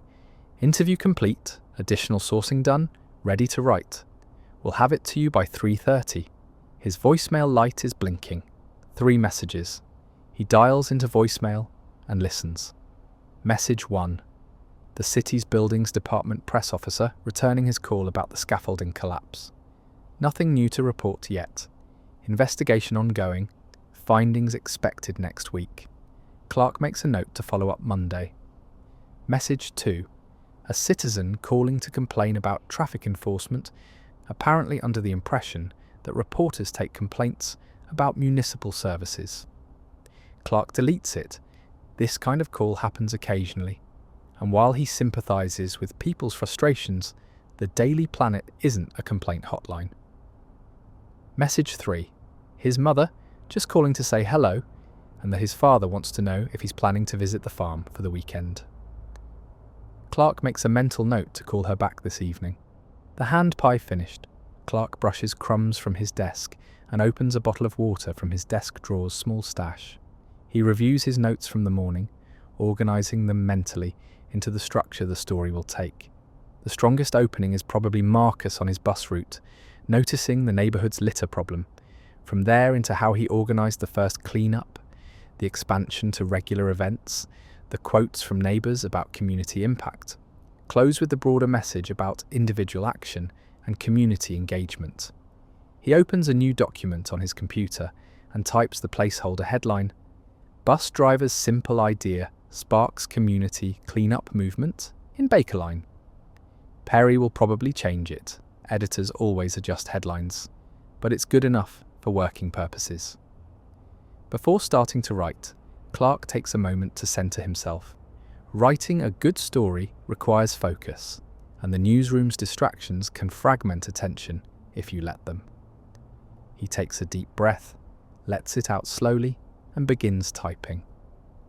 Marcus Thompson has been driving the number 42 bus route through Bakerline for 23 years, long enough to notice when something changes in the neighbourhood he serves. The words flow relatively easily once he starts. He has good quotes, strong details, a clear narrative arc. The first draft pours out over the next 45 minutes. 800 words of clean prose telling Marcus's story and the larger story of community action it represents. Clark writes quickly but carefully, maintaining the balance between factual reporting and engaging storytelling that good feature writing requires. At 1:47 p.m, he finishes the first draft and immediately begins editing. Reading through with fresh eyes, he tightens the lead, strengthens the transitions between paragraphs, and makes sure all the quotes are properly attributed. He verifies that names are spelled correctly. Marcus Thompson, Ed Rodriguez, Mrs. Patterson, Chester the dog. He double-checks the address of Marcus's house against his notes. A second pass-through focuses on rhythm and flow, making sure sentences vary in length and structure, that the piece reads smoothly, without awkward constructions or repetitive phrasing. He cuts about 50 words of unnecessary detail and adds back 30 words of description that help paint a clearer picture. By 2:15 p.m, he has what feels like a solid final draft. He reads through one more time, making minor tweaks, then saves the document and sends it to Perry with a brief email. Bakerline cleanup story attached, 815 words. Let me know if you need anything else. With the story filed well before Perry's 4 p.m. deadline, Clark leans back in his chair and allows himself a moment of satisfaction. It's a good story, the kind that serves the community by highlighting positive action, and it's been a productive morning of reporting and writing. This is journalism, working exactly as it should, finding worthwhile stories, reporting them thoroughly, and presenting them clearly to readers who might be inspired or informed. The rest of the afternoon stretches ahead with no immediate pressing tasks. He could follow up on other ongoing stories, organise his desk, return some emails that don't require urgent responses. The luxury of a day without emergency disruptions is rare, and Clark intends to use the time well, staying productive in the quiet, methodical way that characterises his best work. But first, a fresh cup of coffee from the break room. Good writing deserves a small reward, and the ritual sounds perfect. The Daily Planet break room occupies a small space near the bathrooms, on the 8th floor, outfitted with basic necessities. A coffee maker, currently brewing a fresh pot that smells significantly better than the usual office coffee, a microwave, a small refrigerator, a table with mismatched chairs, and cabinets containing a random assortment of mugs, paper plates, and plastic utensils. The walls are decorated with outdated safety posters and a bulletin board covered in notices about employee benefits, upcoming events, and various items for sale from co-workers. Clark pours himself a cup of the fresh coffee, black, no sugar, and stands by the window while drinking it, looking out over a side street below, where delivery trucks maneuver through tight spaces and pedestrians stream along the sidewalks. The coffee is quite hot, still 178 degrees, but Clark can drink it immediately, one of those small conveniences that his powers provide. The window provides a different perspective than his desk view, showing the city's working infrastructure rather than its showpiece buildings. Ron Troop enters the break room and heads straight for the coffee. "Perry liked your story. I overheard him telling the desk editors it's going above the fold on the Metro front." "Really? That's good to hear." Above the fold means prominent placement, which should give Marcus Thompson and his cleanup initiative good visibility. "It's a solid piece," Ron says, pouring his own coffee. "Feel good without being saccharine. Good balance. You interviewing all afternoon?" "No, I'm actually done for now. Turned it in early. Planning to use the rest of the afternoon productively, though I'm not entirely sure how yet." Ron laughs. "Must be nice. I'm chasing down 3 sources who aren't calling me back for a school board story that needs to run tomorrow. If you get bored and want to take on a boring education committee meeting tonight, let me know." "I'll keep that in mind," Clark says, smiling, but definitely not volunteering. Back at his desk, Clark starts working through the accumulated tasks that always pile up when reporting pulls him away from the office. His email inbox needs attention first. He systematically works through messages, responding to those requiring replies, filing others into appropriate folders, and deleting the spam and irrelevant mass mailings that somehow bypass the filters. A message from the city's press office contains next week's public schedule for various departments and officials. Clark saves it in his reference folder. These schedules often contain story opportunities or events worth covering. Another email from a non-profit announces an upcoming symposium on urban farming. He forwards it to Kat Grant, who covers lifestyle and food issues, and might be interested. The Daily Digest from the police department lists overnight incidents: a few burglaries, a car accident with minor injuries, a small fire that was quickly extinguished. Nothing that needs immediate follow-up, but Clark notes the burglary locations. If there's a pattern developing in a particular neighbourhood, that could become a story. His physical inbox contains a small stack of papers that have accumulated over the past week: press releases from various sources, printed documents from interviews, a few inter-office memos. Clark sorts through them systematically, recycling the obsolete material, filing things that need to be kept, and flagging a few items that might develop into stories. One press release announces a new small business grant program from the city's Economic Development Office. Clark sets it aside to potentially follow up on. Small business stories are always solid material, especially if he can find interesting recipients of the grants to profile. Another release from the Parks Department details upcoming maintenance and improvement projects. He files this as reference material. It's not immediately newsworthy, but knowing what's being worked on can help when writing neighbourhood stories. With emails and papers processed, Clark turns his attention to his desk itself. The surface has accumulated the usual work debris: sticky notes with half-forgotten reminders, a few old newspapers he'd meant to clip articles from, pens that may or may not still work, a coffee mug from 3 days ago that really needs to be washed. He spends the next 15 minutes organising, testing pens and throwing away the dead ones, filing or recycling old papers, consolidating sticky note reminders into his digital task list where they won't get lost. The coffee mug gets taken to the break room sink and properly washed with soap and hot water. His desk drawer gets sorted, putting paper clips in their designated container, moving rubber bands to their spot, finding homes for the random items that migrate into drawers and accumulate like sediment. His desk phone rings, the building's department press officer again, this time with a slightly updated statement on the scaffolding investigation. Clark takes notes, thanks her, and updates the file he's maintaining on that story. Still nothing worth writing about yet, but the pieces are accumulating for when there is. Lois returns from wherever she's been, dropping into her desk chair with a satisfied expression. Got both my remaining sources.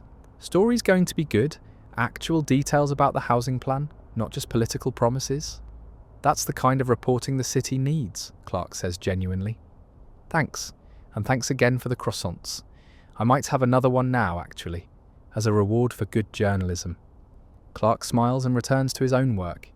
He opens his ongoing projects file, a document where he tracks potential stories in various stages of development. Some are just ideas that need research, others have some reporting done, but aren't ready to write yet. A few are nearly complete, just waiting for final pieces to fall into place. He updates notes on several projects.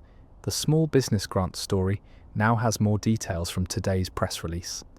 A follow-up on a corruption case from 3 months ago can probably be advanced next week when the next court date happens. A feature idea about rooftop gardens in dense neighbourhoods needs him to contact several building managers. He makes notes to do that tomorrow. The afternoon passes in this productive but unglamorous work, organising, planning, maintaining the infrastructure of journalism that doesn't involve dramatic chasing of breaking news, but that forms the foundation of consistent, quality coverage. It's satisfying in its own way, the quiet competence of a professional managing his beat. At 3:47 p.m, Perry emerges from his office and walks to Clark's desk, holding a printed copy of the cleanup story. This is good work, Kent, running it in tomorrow's edition. Made a few small edits, but nothing substantial. The Thompson guy was a good find. Thanks, Perry.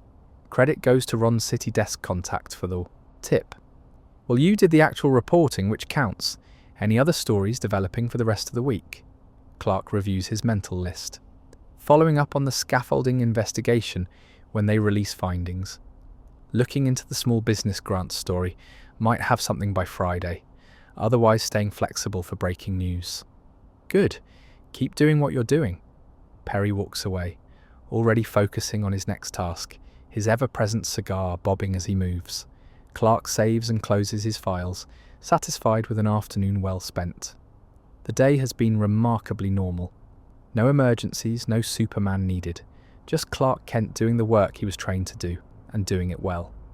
There's deep satisfaction in that, a reminder that this identity isn't just a cover, but a genuine part of who he is. He checks his watch. 4:15 p.m.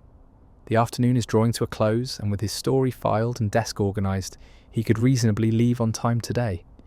That's rare enough that he intends to take advantage of it. Maybe stop by the grocery store on the way home, cook himself a proper dinner, actually relax for an evening without alerts or emergencies pulling him away. First, though, he should probably check in with Jimmy Olsen, the Planet's staff photographer, about scheduling some photos to accompany the cleanup story. Jimmy's probably in the photo department on the 4th floor. Clark saves his work, locks his computer, and heads for the elevator, ready to wrap up the final details of a successfully ordinary Tuesday at work. The photo department occupies a corner of the 4th floor, sharing space with the graphics and design teams. The area is less formal than the newsroom. Photos and mock-ups cover the walls, multiple computers display images in various states of editing, and the energy is creative in a different way than journalism's deadline-driven urgency. Clark pushes through the door, marked Photo Depth, and finds himself in the organised chaos of visual storytelling. Jimmy Olsen sits at his desk in the centre of the room, reviewing photos on dual monitors while making notes on a pad. He's in his mid-20s, enthusiastic about his work, and has become one of Clark's good friends at the Planet, despite their age difference. Jimmy looks up when Clark approaches, breaking into an immediate smile. CK, what brings you down to the visual arts wing? Need to talk about photos for a story that's running tomorrow. Got a minute? For you, always. Let me just finish marking these shots for the sports section. Jimmy makes a few clicks, then swivels his chair to face Clark. Okay, what's the story? Clark explains the community clean-up piece, describing Marcus Thompson and the Bakerline neighbourhood, the regular Saturday morning events, the community participation. Perry wants photos to run with it. I was thinking maybe you could go out to Bakerline this Saturday, shoot the actual clean-up event, get people in action, the neighbourhood setting, that kind of thing. Jimmy's already making notes. Absolutely, that sounds like a great photo op. Neighbourhood action, diverse participants, before and after possibilities. Yeah, this could be really good visually. What time does it start? 9 a.m, meets in front of 247 Hobbs Lane. I've got the contact info for Marcus Thompson. I'll email it to you. He's expecting possible press coverage, so he'll make sure people know you'll be there. Perfect. I'll plan to get there around 8:45, catch the setup, and then shoot through the event. Maybe stick around for the aftermath, if there's good stuff. Jimmy's already planning shot lists in his head. Clark can tell. This is much better than the assignment they gave me yesterday. 4 hours at a ribbon-cutting ceremony. Boring as hell. Well, this should be more interesting. Real people doing real work, not politicians posing with oversized scissors. My favourite kind of assignment, Jimmy confirms.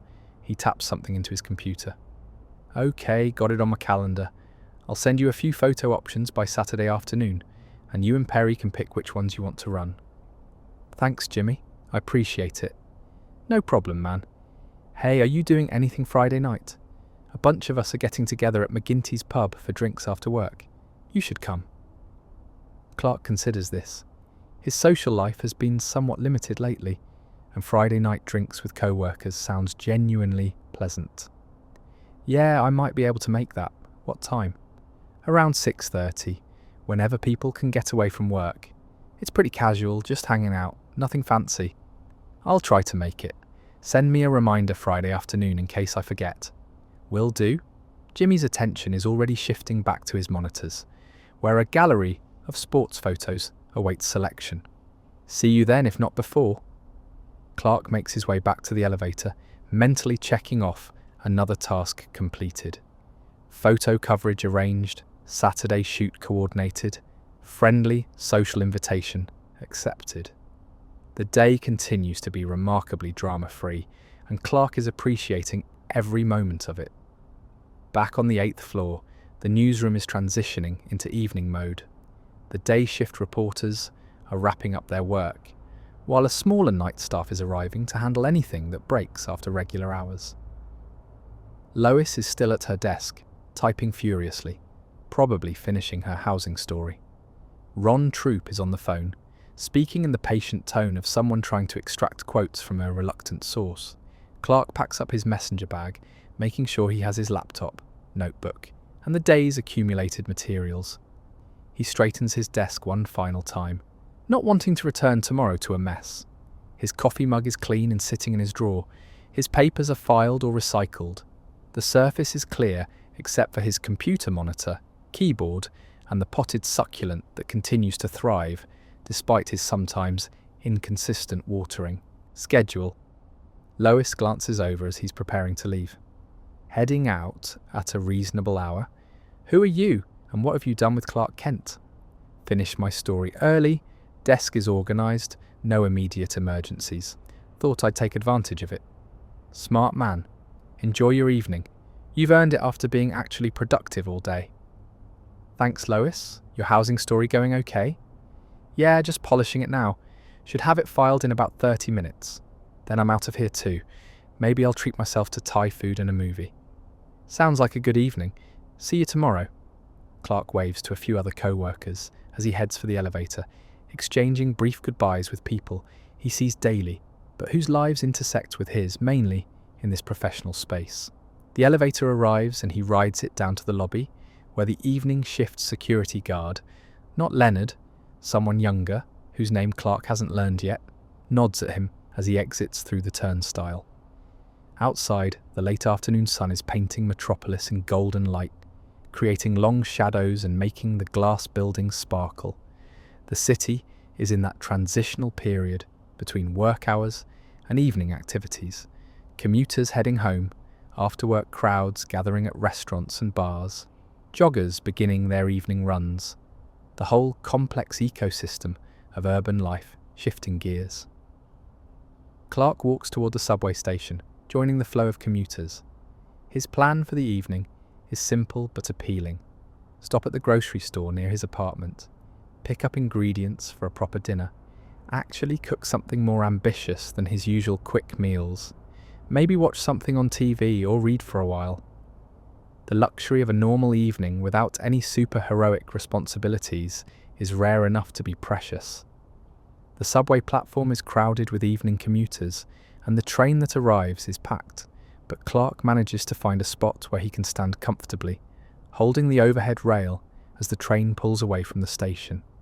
He thinks about what to make for dinner, maybe pasta with a proper sauce, garlic bread, a salad. Nothing fancy, but homemade and satisfying. The train rocks gently as it speeds through the tunnels, and Clark finds himself genuinely relaxed in a way that doesn't happen often. No crises to monitor with his super hearing, no emergencies pulling at his attention. Just a regular guy on a regular train heading home after a regular day at work. It's perfect in its ordinariness, and Clark intends to savour every moment of it.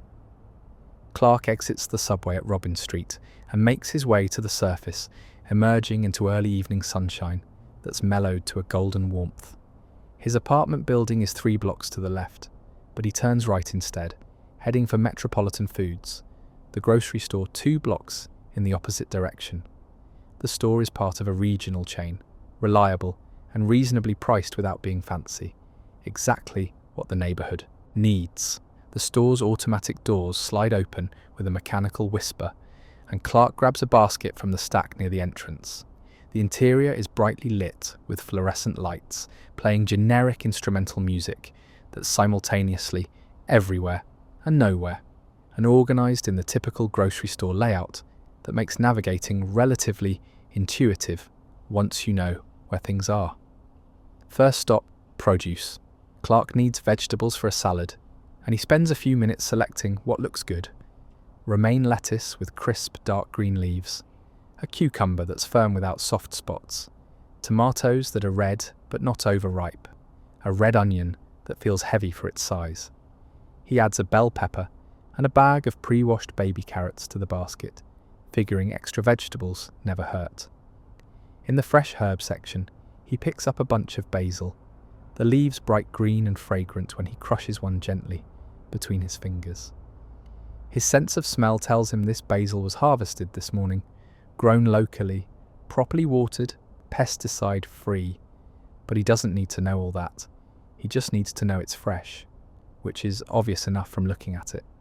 Fresh basil makes a difference in pasta sauce, elevating it from basic to actually good.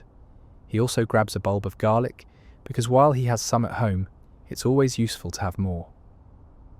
The pasta aisle is next, where shelves display dozens of varieties in every conceivable shape. Clark selects a box of spaghetti, simple, classic, hard to mess up. Nearby, jars of pasta sauce line another shelf, but he's planning to make his own from canned tomatoes, which offers more control over flavour and is actually easier than people think. In the canned goods aisle, he picks up 2 large cans of crushed tomatoes, making sure they're the kind without added seasonings, so he can flavour the sauce himself. A can of tomato paste goes in the basket too, useful for thickening and intensifying the tomato flavour. The dairy section is busy with after-work shoppers selecting milk, cheese, yoghurt. Clark waits patiently for access to the cheese area and selects a wedge of Parmesan, the real stuff, not the pre-grated variety, because fresh grating makes a noticeable difference. A small container of fresh mozzarella catches his eye. and he adds it to the basket thinking it might be good on the garlic bread. Bread next. A fresh baguette from the bakery section. The kind that's crusty on the outside and soft inside, perfect for making garlic bread. The bread is still slightly warm from baking, and Clark can sense the exact temperature, 132 degrees Fahrenheit, and smell every aromatic compound released by the yeast fermentation and Maillard reactions during baking. But he just appreciates it as fresh bread, the way anyone would. It's one of those simple sensory pleasures that makes grocery shopping sometimes enjoyable. As he navigates toward the checkout lanes, Clark passes through the snack aisle and grabs a bag of potato, chips, salt and vinegar flavour, his favourite. Not necessary for tonight's dinner, but good to have on hand. Near the checkout, he picks up a candy bar from the impulse buy rack, dark chocolate with almonds, an occasional treat he allows himself. The checkout lines are moderate length, typical for early evening. Clark chooses a lane and waits patiently, while the woman ahead of him unloads an overflowing cart, pays and manoeuvres away with her numerous bags. When it's his turn, he sets his basket items on the conveyor belt and watches them glide toward the cashier, a young man whose name tag reads Derek and who moves through the scanning process with practiced efficiency. "Find everything okay?" Derek asks, the automatic question that cashiers must ask hundreds of times per shift. "Yes, thanks." Beep, beep, beep. Each item gets scanned, the register's electronic chirp marking its passage from purchase to ownership. The total appears on the small display, $37.82. Clark inserts his debit card, enters his PIN, and waits for the approval. The receipt prints, and Derek hands it over with a rote, "Have a good evening." "You too," Clark responds, meaning it even though Derek probably hears the phrase constantly. Bag in hand, he brought a reusable shopping bag, doing his small part for environmental responsibility. Clark exits the store into the cooling evening.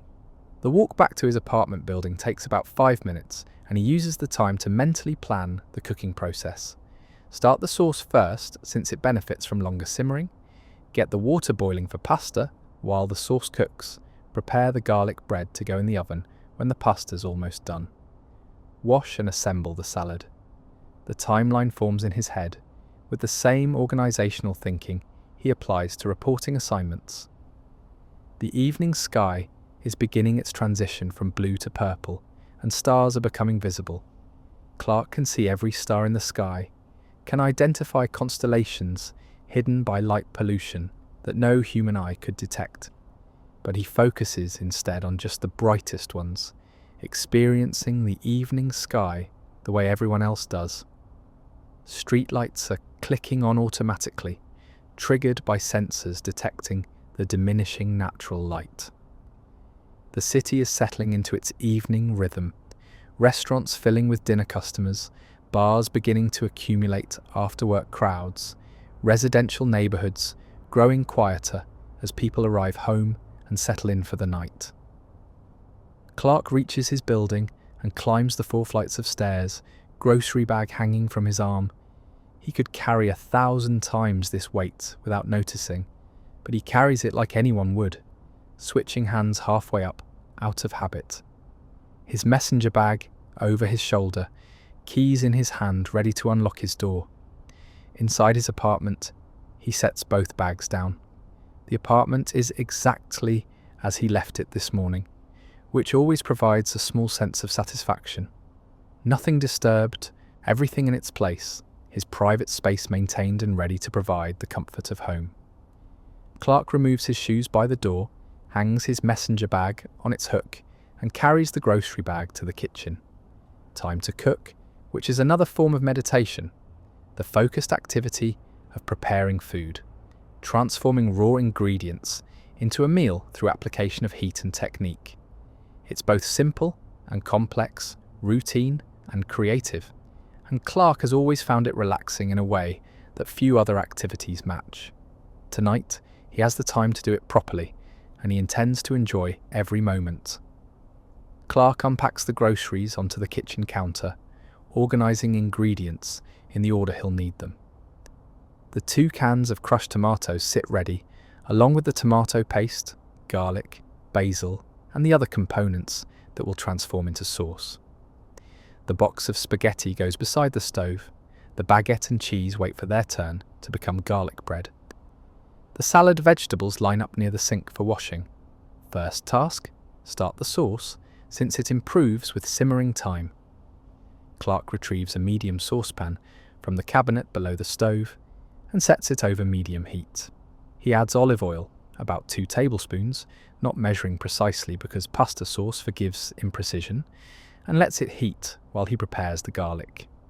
The garlic bulb separates easily into cloves, and he selects 4 large ones, peeling off their papery skins and setting them on the cutting board. His knife is a simple chef's knife that he bought 5 years ago and has maintained well, keeping it reasonably sharp with a honing steel. He minces the garlic with careful knife work, not fancy, just functional, creating small uniform pieces that will cook evenly. When the oil is adequately heated, he can sense its exact temperature, 340 degrees Fahrenheit, perfect for sautéing garlic. He adds the minced garlic to the pan. The smell that rises is immediate and wonderful, that distinctive garlic aroma that means cooking is underway. He stirs the garlic gently with a wooden spoon, not letting it brown too much, just softening it and releasing its flavour into the oil. After about a minute, Clark opens the cans of crushed tomatoes and pours them into the pan. The addition of tomatoes to hot oil creates a satisfying sizzle, and he stirs everything together, scraping the bottom to incorporate any browned garlic bits. He adds a spoonful of tomato paste, stirring it in to enrich the sauce's colour and flavour. Then the seasonings: salt, about a teaspoon, black pepper, several grinds from his pepper mill, a pinch of sugar to balance tomato acidity, and dried oregano and basil from his spice rack. He'll add fresh basil at the end. The sauce comes to a bubble, and Clark reduces the heat to low, letting it simmer gently. Good tomato sauce benefits from at least 30 minutes of cooking time, allowing flavours to meld and concentrate. He sets a timer on his phone to remind himself to check it periodically. While the sauce simmers, Clark fills a large pot with water and sets it on the stove's back burner over high heat. Salting the water comes later, after it's boiling. He's read articles debating whether this matters, but he follows tradition anyway. The pot is covered to help it boil faster. Next, prepare the garlic bread. Clark slices the baguette lengthwise, creating 2 long halves. The bread's crust crackles slightly under the knife, revealing the soft white interior. He softens 2 tablespoons of butter in the microwave. 10 seconds is usually enough. Then mixes in minced garlic, using the rest from the bulb, dried parsley, and a tiny pinch of salt. The garlic butter mixture gets spread across both baguette halves with a butter knife, covering the bread evenly from edge to edge. He considers adding the fresh mozzarella and decides yes, why not? He slices the mozzarella thinly and arranges the pieces across the garlic butter. The assembled bread goes onto a baking sheet, ready to go in the oven later. He covers it loosely with aluminum foil to prevent drying out while it waits. The water is boiling now, a rolling boil with large bubbles breaking the surface. Clark adds salt, a generous amount, maybe 2 tablespoons, making the water taste like seawater, and then carefully adds the spaghetti, pushing the rigid strands down as they soften until all the pasta is submerged. He stirs once to prevent sticking, then sets the timer for 9 minutes, aiming for al dente. Salad next. Clark washes the romaine lettuce under cold running water. The water temperature is 58 degrees, he notes automatically, separating the leaves and making sure they're clean. He uses a salad spinner, a remarkably useful device, to remove excess water, then tears the lettuce into bite-sized pieces into a large bowl. The cucumber gets peeled, cut in half lengthwise, seeds scooped out with a spoon, and then sliced into half moons. The tomatoes are cut into wedges. The bell pepper is seeded and sliced. The red onion gets thinly sliced. He uses only half, wrapping the remainder for later use. Everything goes into the bowl with the lettuce. For dressing, Clark keeps it simple. Olive oil, red wine vinegar, a pinch of salt and pepper, whisked together in a small bowl. He could buy bottled dressing, but making it fresh takes 2 minutes and tastes noticeably better. The dressing sits ready to pour over the salad just before serving. The kitchen smells incredible now. Garlic and tomatoes from the sauce, the yeasty smell of the bread, the fresh scent of vegetables from the salad. Clark moves around the small space with efficient familiarity, everything flowing naturally from task to task. His enhanced senses could overwhelm him if he let them. He can smell every aromatic molecule, hear the individual bubbles forming in the sauce, see the microscopic changes in the food as it cooks. But he's learned to filter it all down to simply enjoying the experience of cooking. The oven needs preheating for the garlic bread. Clark sets it to 375 degrees and hears the ignition click as the gas catches. He checks the sauce, giving it a stir.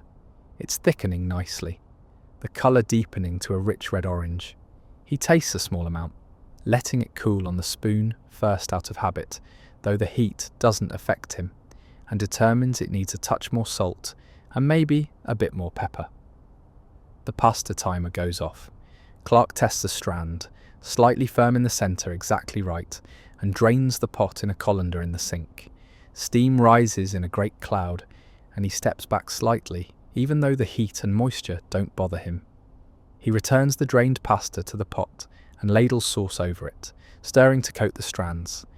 Some people sauce their pasta at the table, but mixing it first ensures better distribution.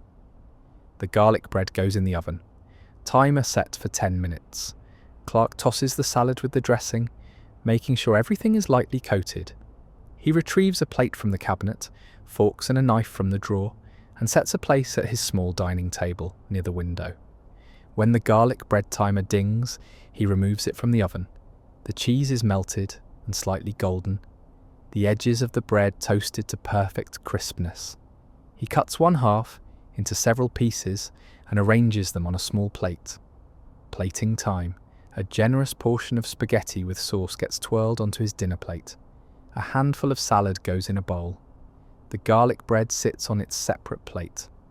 He grates fresh parmesan over the pasta, the cheese falling in delicate curls. The torn fresh basil leaves get scattered on top, bright green against the red sauce, aromatic and finishing the dish perfectly. Clark carries everything to the table and sits down, looking at the meal he's created. It's not restaurant fancy, but it's homemade and appealing. The kind of dinner that provides satisfaction in both the making and the eating. Outside the window, Metropolis evening is settling into night, lights coming on across the city, creating that magical transition time between day and dark. He takes the first bite of pasta, twirling spaghetti around his fork and bringing it to his mouth. The sauce is rich with tomato and garlic flavour, the pasta is perfectly cooked, and the fresh basil adds an herbal note that elevates everything. The garlic bread is crispy and buttery, the cheese melted into perfect consistency. The salad is fresh and crisp, the homemade dressing bright with vinegar and oil. This, Clark thinks, is a very good dinner. Made with his own hands in his own kitchen, enjoyed at his own pace without any interruption or emergency. Just a regular guy eating a regular meal in his regular apartment on a regular Tuesday night. And somehow, that makes it taste even better than any expensive restaurant meal ever could. Dinner consumed with the satisfaction that comes from both appetite satisfied and meal well prepared. Clark carries his dishes to the sink and washes them immediately. The plates, fork, bowl and cooking pots all get cleaned with hot water and dish soap, then placed in the drying rack. The leftover pasta and sauce go into a storage container in the refrigerator, tomorrow's lunch already sorted. The remaining garlic bread gets wrapped in foil. The counter gets wiped down, crumbs swept away, the kitchen restored to its clean state. With the dinner clean-up complete, Clark pours himself a glass of water and moves to the living room, settling onto his couch with a contentment that's been building all day. The couch is comfortable, slightly worn, the kind of furniture that's accumulated body-shaped impressions from years of use. and that welcomes him now like an old friend. He picks up the remote and turns on the television, scrolling through the channels without much purpose. The evening news is ending on Channel 8. He catches the tail end of the weather forecast, sunny tomorrow, high of 72, and a sports update. The Metropolis Meteors won their game, 4-2. He continues browsing, a nature documentary about coral reefs, a cooking competition show, a drama series he vaguely recognises, old movies on the Classic Film Channel. The documentary catches his attention. The footage of coral reefs is beautiful and calming, exactly right for this kind of evening. Clark sets down the remote and watches for a while, learning about the complex ecosystems that exist beneath ocean waves, the interdependence of species, the environmental threats facing reefs worldwide. It's educational without being demanding, interesting without requiring his full concentration, perfect background for simply existing in his own space. After about 20 minutes, his phone buzzes with a text from his mother. "Hi, honey. Dad and I were just talking about you. Any chance you can visit the farm this weekend? We'd love to see you." Clark types back, "Hi, Mum. I might be able to come Sunday. Let me see how work goes this week, and I'll let you know by Thursday." The response is almost immediate. "That would be wonderful. Keep us posted. Love you." "Love you both too." He sets the phone aside, feeling the warm glow that family communication often brings. His parents are getting older, both in their 70s now, and while they're still healthy and active, Clark tries to visit when he can. The farm is about 2 hours away by car, a manageable trip that he probably should make more frequently than he does. Maybe Sunday really will work out. The documentary continues, now showcasing the various fish species that inhabit reef environments. Clark finds his attention drifting pleasantly, not really focusing on the narration, but enjoying the visuals and the peaceful feeling of an evening with no demands. His mind wanders through the day's events, the morning commute, the interview with Marcus Thompson, the productive afternoon at work, grocery shopping, cooking dinner. All normal, all successful in their small ways, all contributing to the satisfaction he feels right now. At some point, he should call his parents back for a proper conversation, rather than just texting. Maybe tomorrow evening. And he should probably do some laundry this week. His hamper is getting full. And that dripping bathroom faucet still needs fixing, though it's been dripping for a month, and another week won't matter. Mental notes pile up. The ordinary administrative tasks of maintaining a life and a household.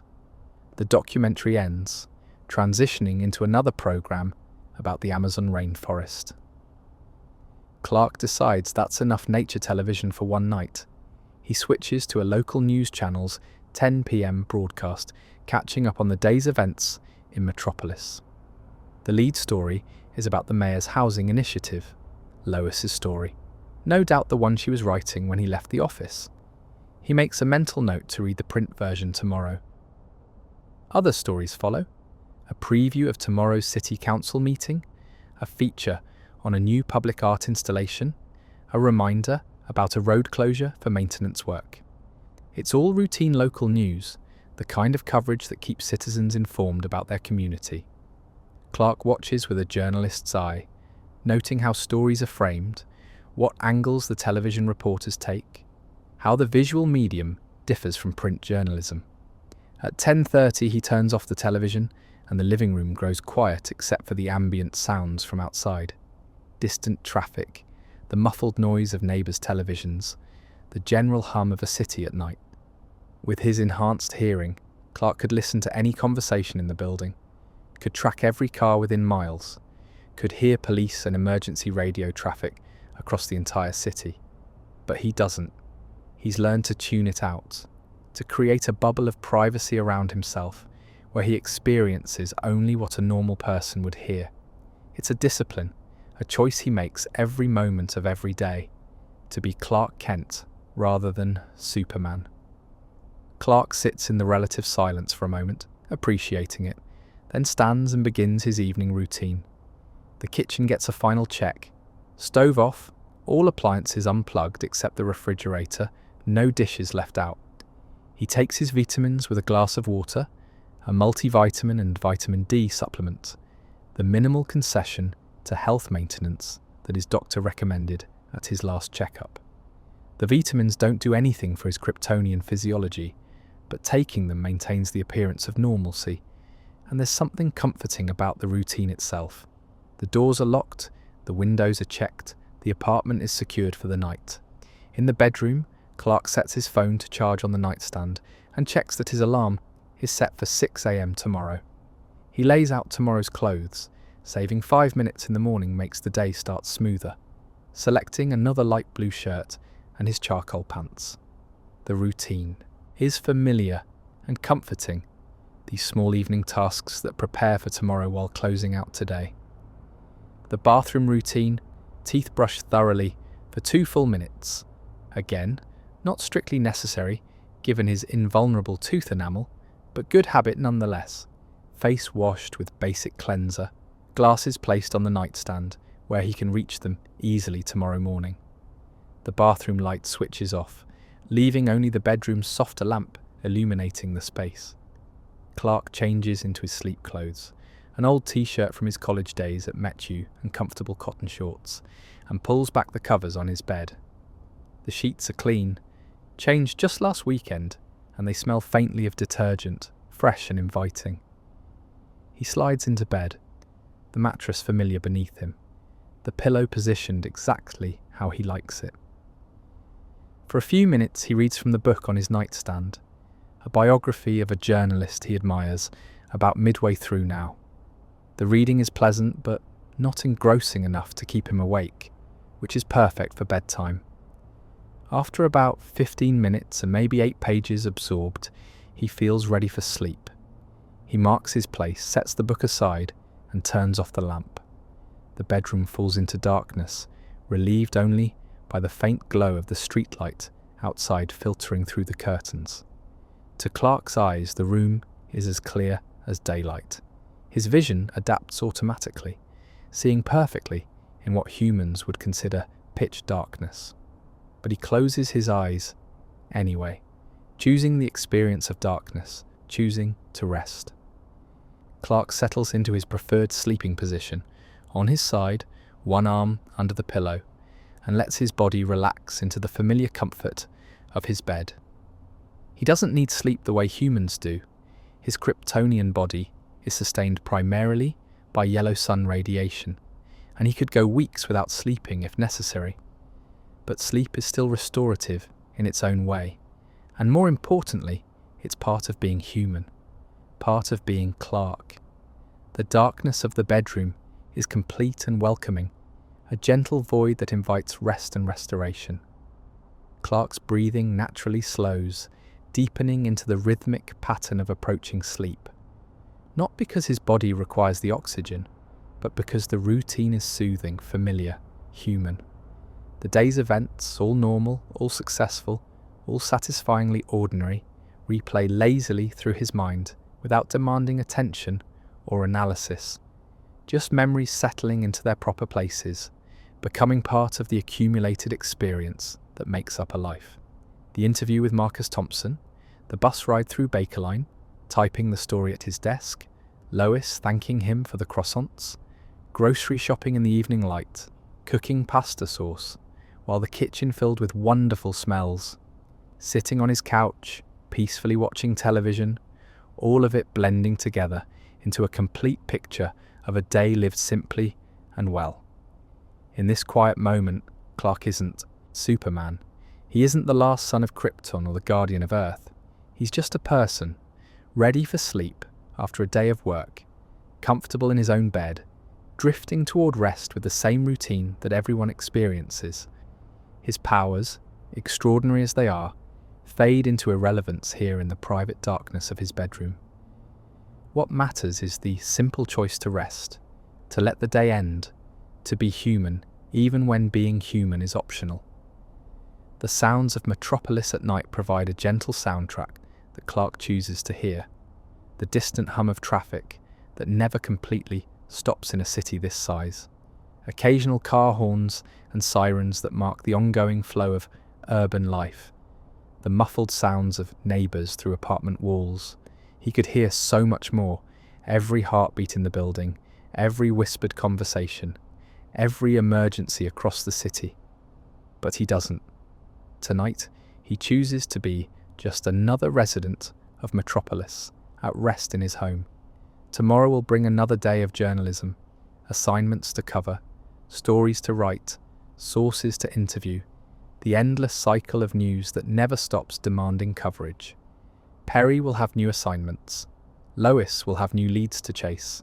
The city will generate stories the way it generates traffic and commerce and all the other outputs of dense urban life. And tomorrow, there might be emergencies. There might be calls for Superman.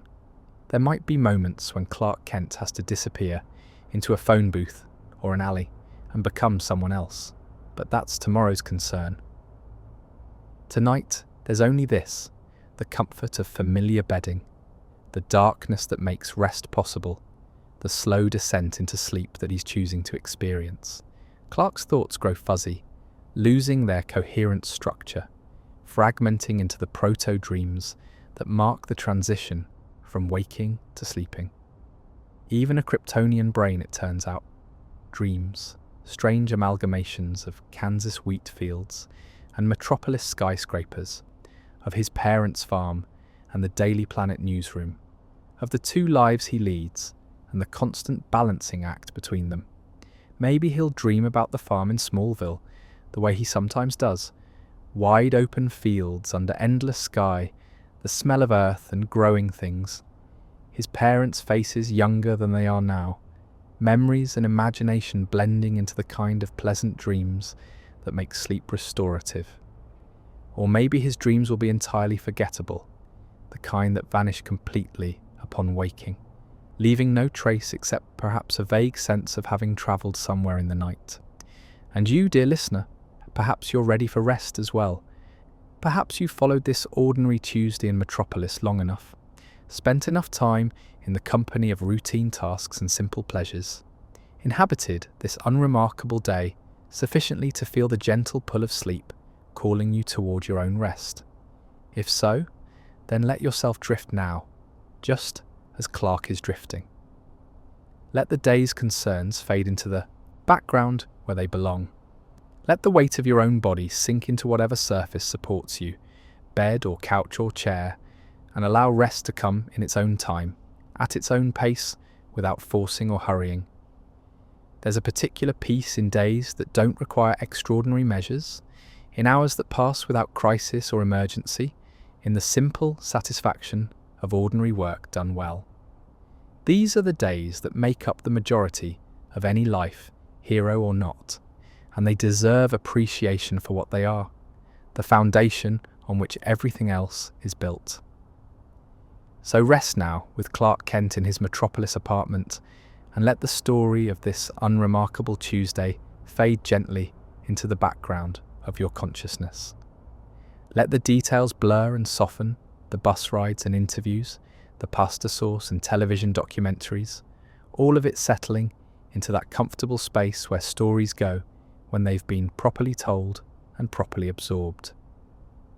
The night deepens over Metropolis, the streetlights continue their vigil, the city breathes its slow metropolitan rhythm, and in apartment 4B on Robin Street, a mild-mannered reporter rests peacefully, his sleep uninterrupted by calls for help or cries of distress, not because he can't hear them, but because tonight he's chosen not to listen. Tonight is for being Clark, just Clark, and nothing more. Tomorrow will take care of itself, the way tomorrow always does.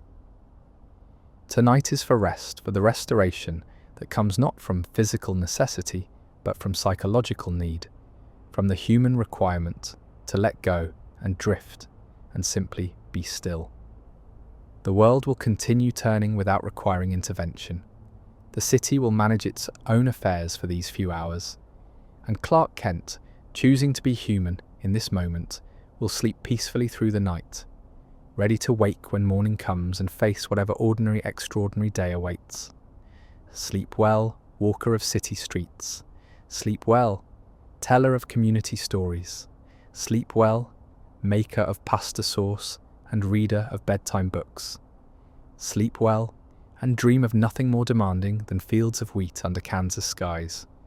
Or perhaps dream nothing at all, which is sometimes the best dream of all. The story ends here, in darkness and rest, in the profound choice to be ordinary after a day lived well. Good night, Clark. Good night, Metropolis. Good night to all of us who sometimes need permission to simply be tired, to simply rest, to simply let the day end without fanfare or crisis. Rest now. Tomorrow is another day, but tonight is for sleep. Good night.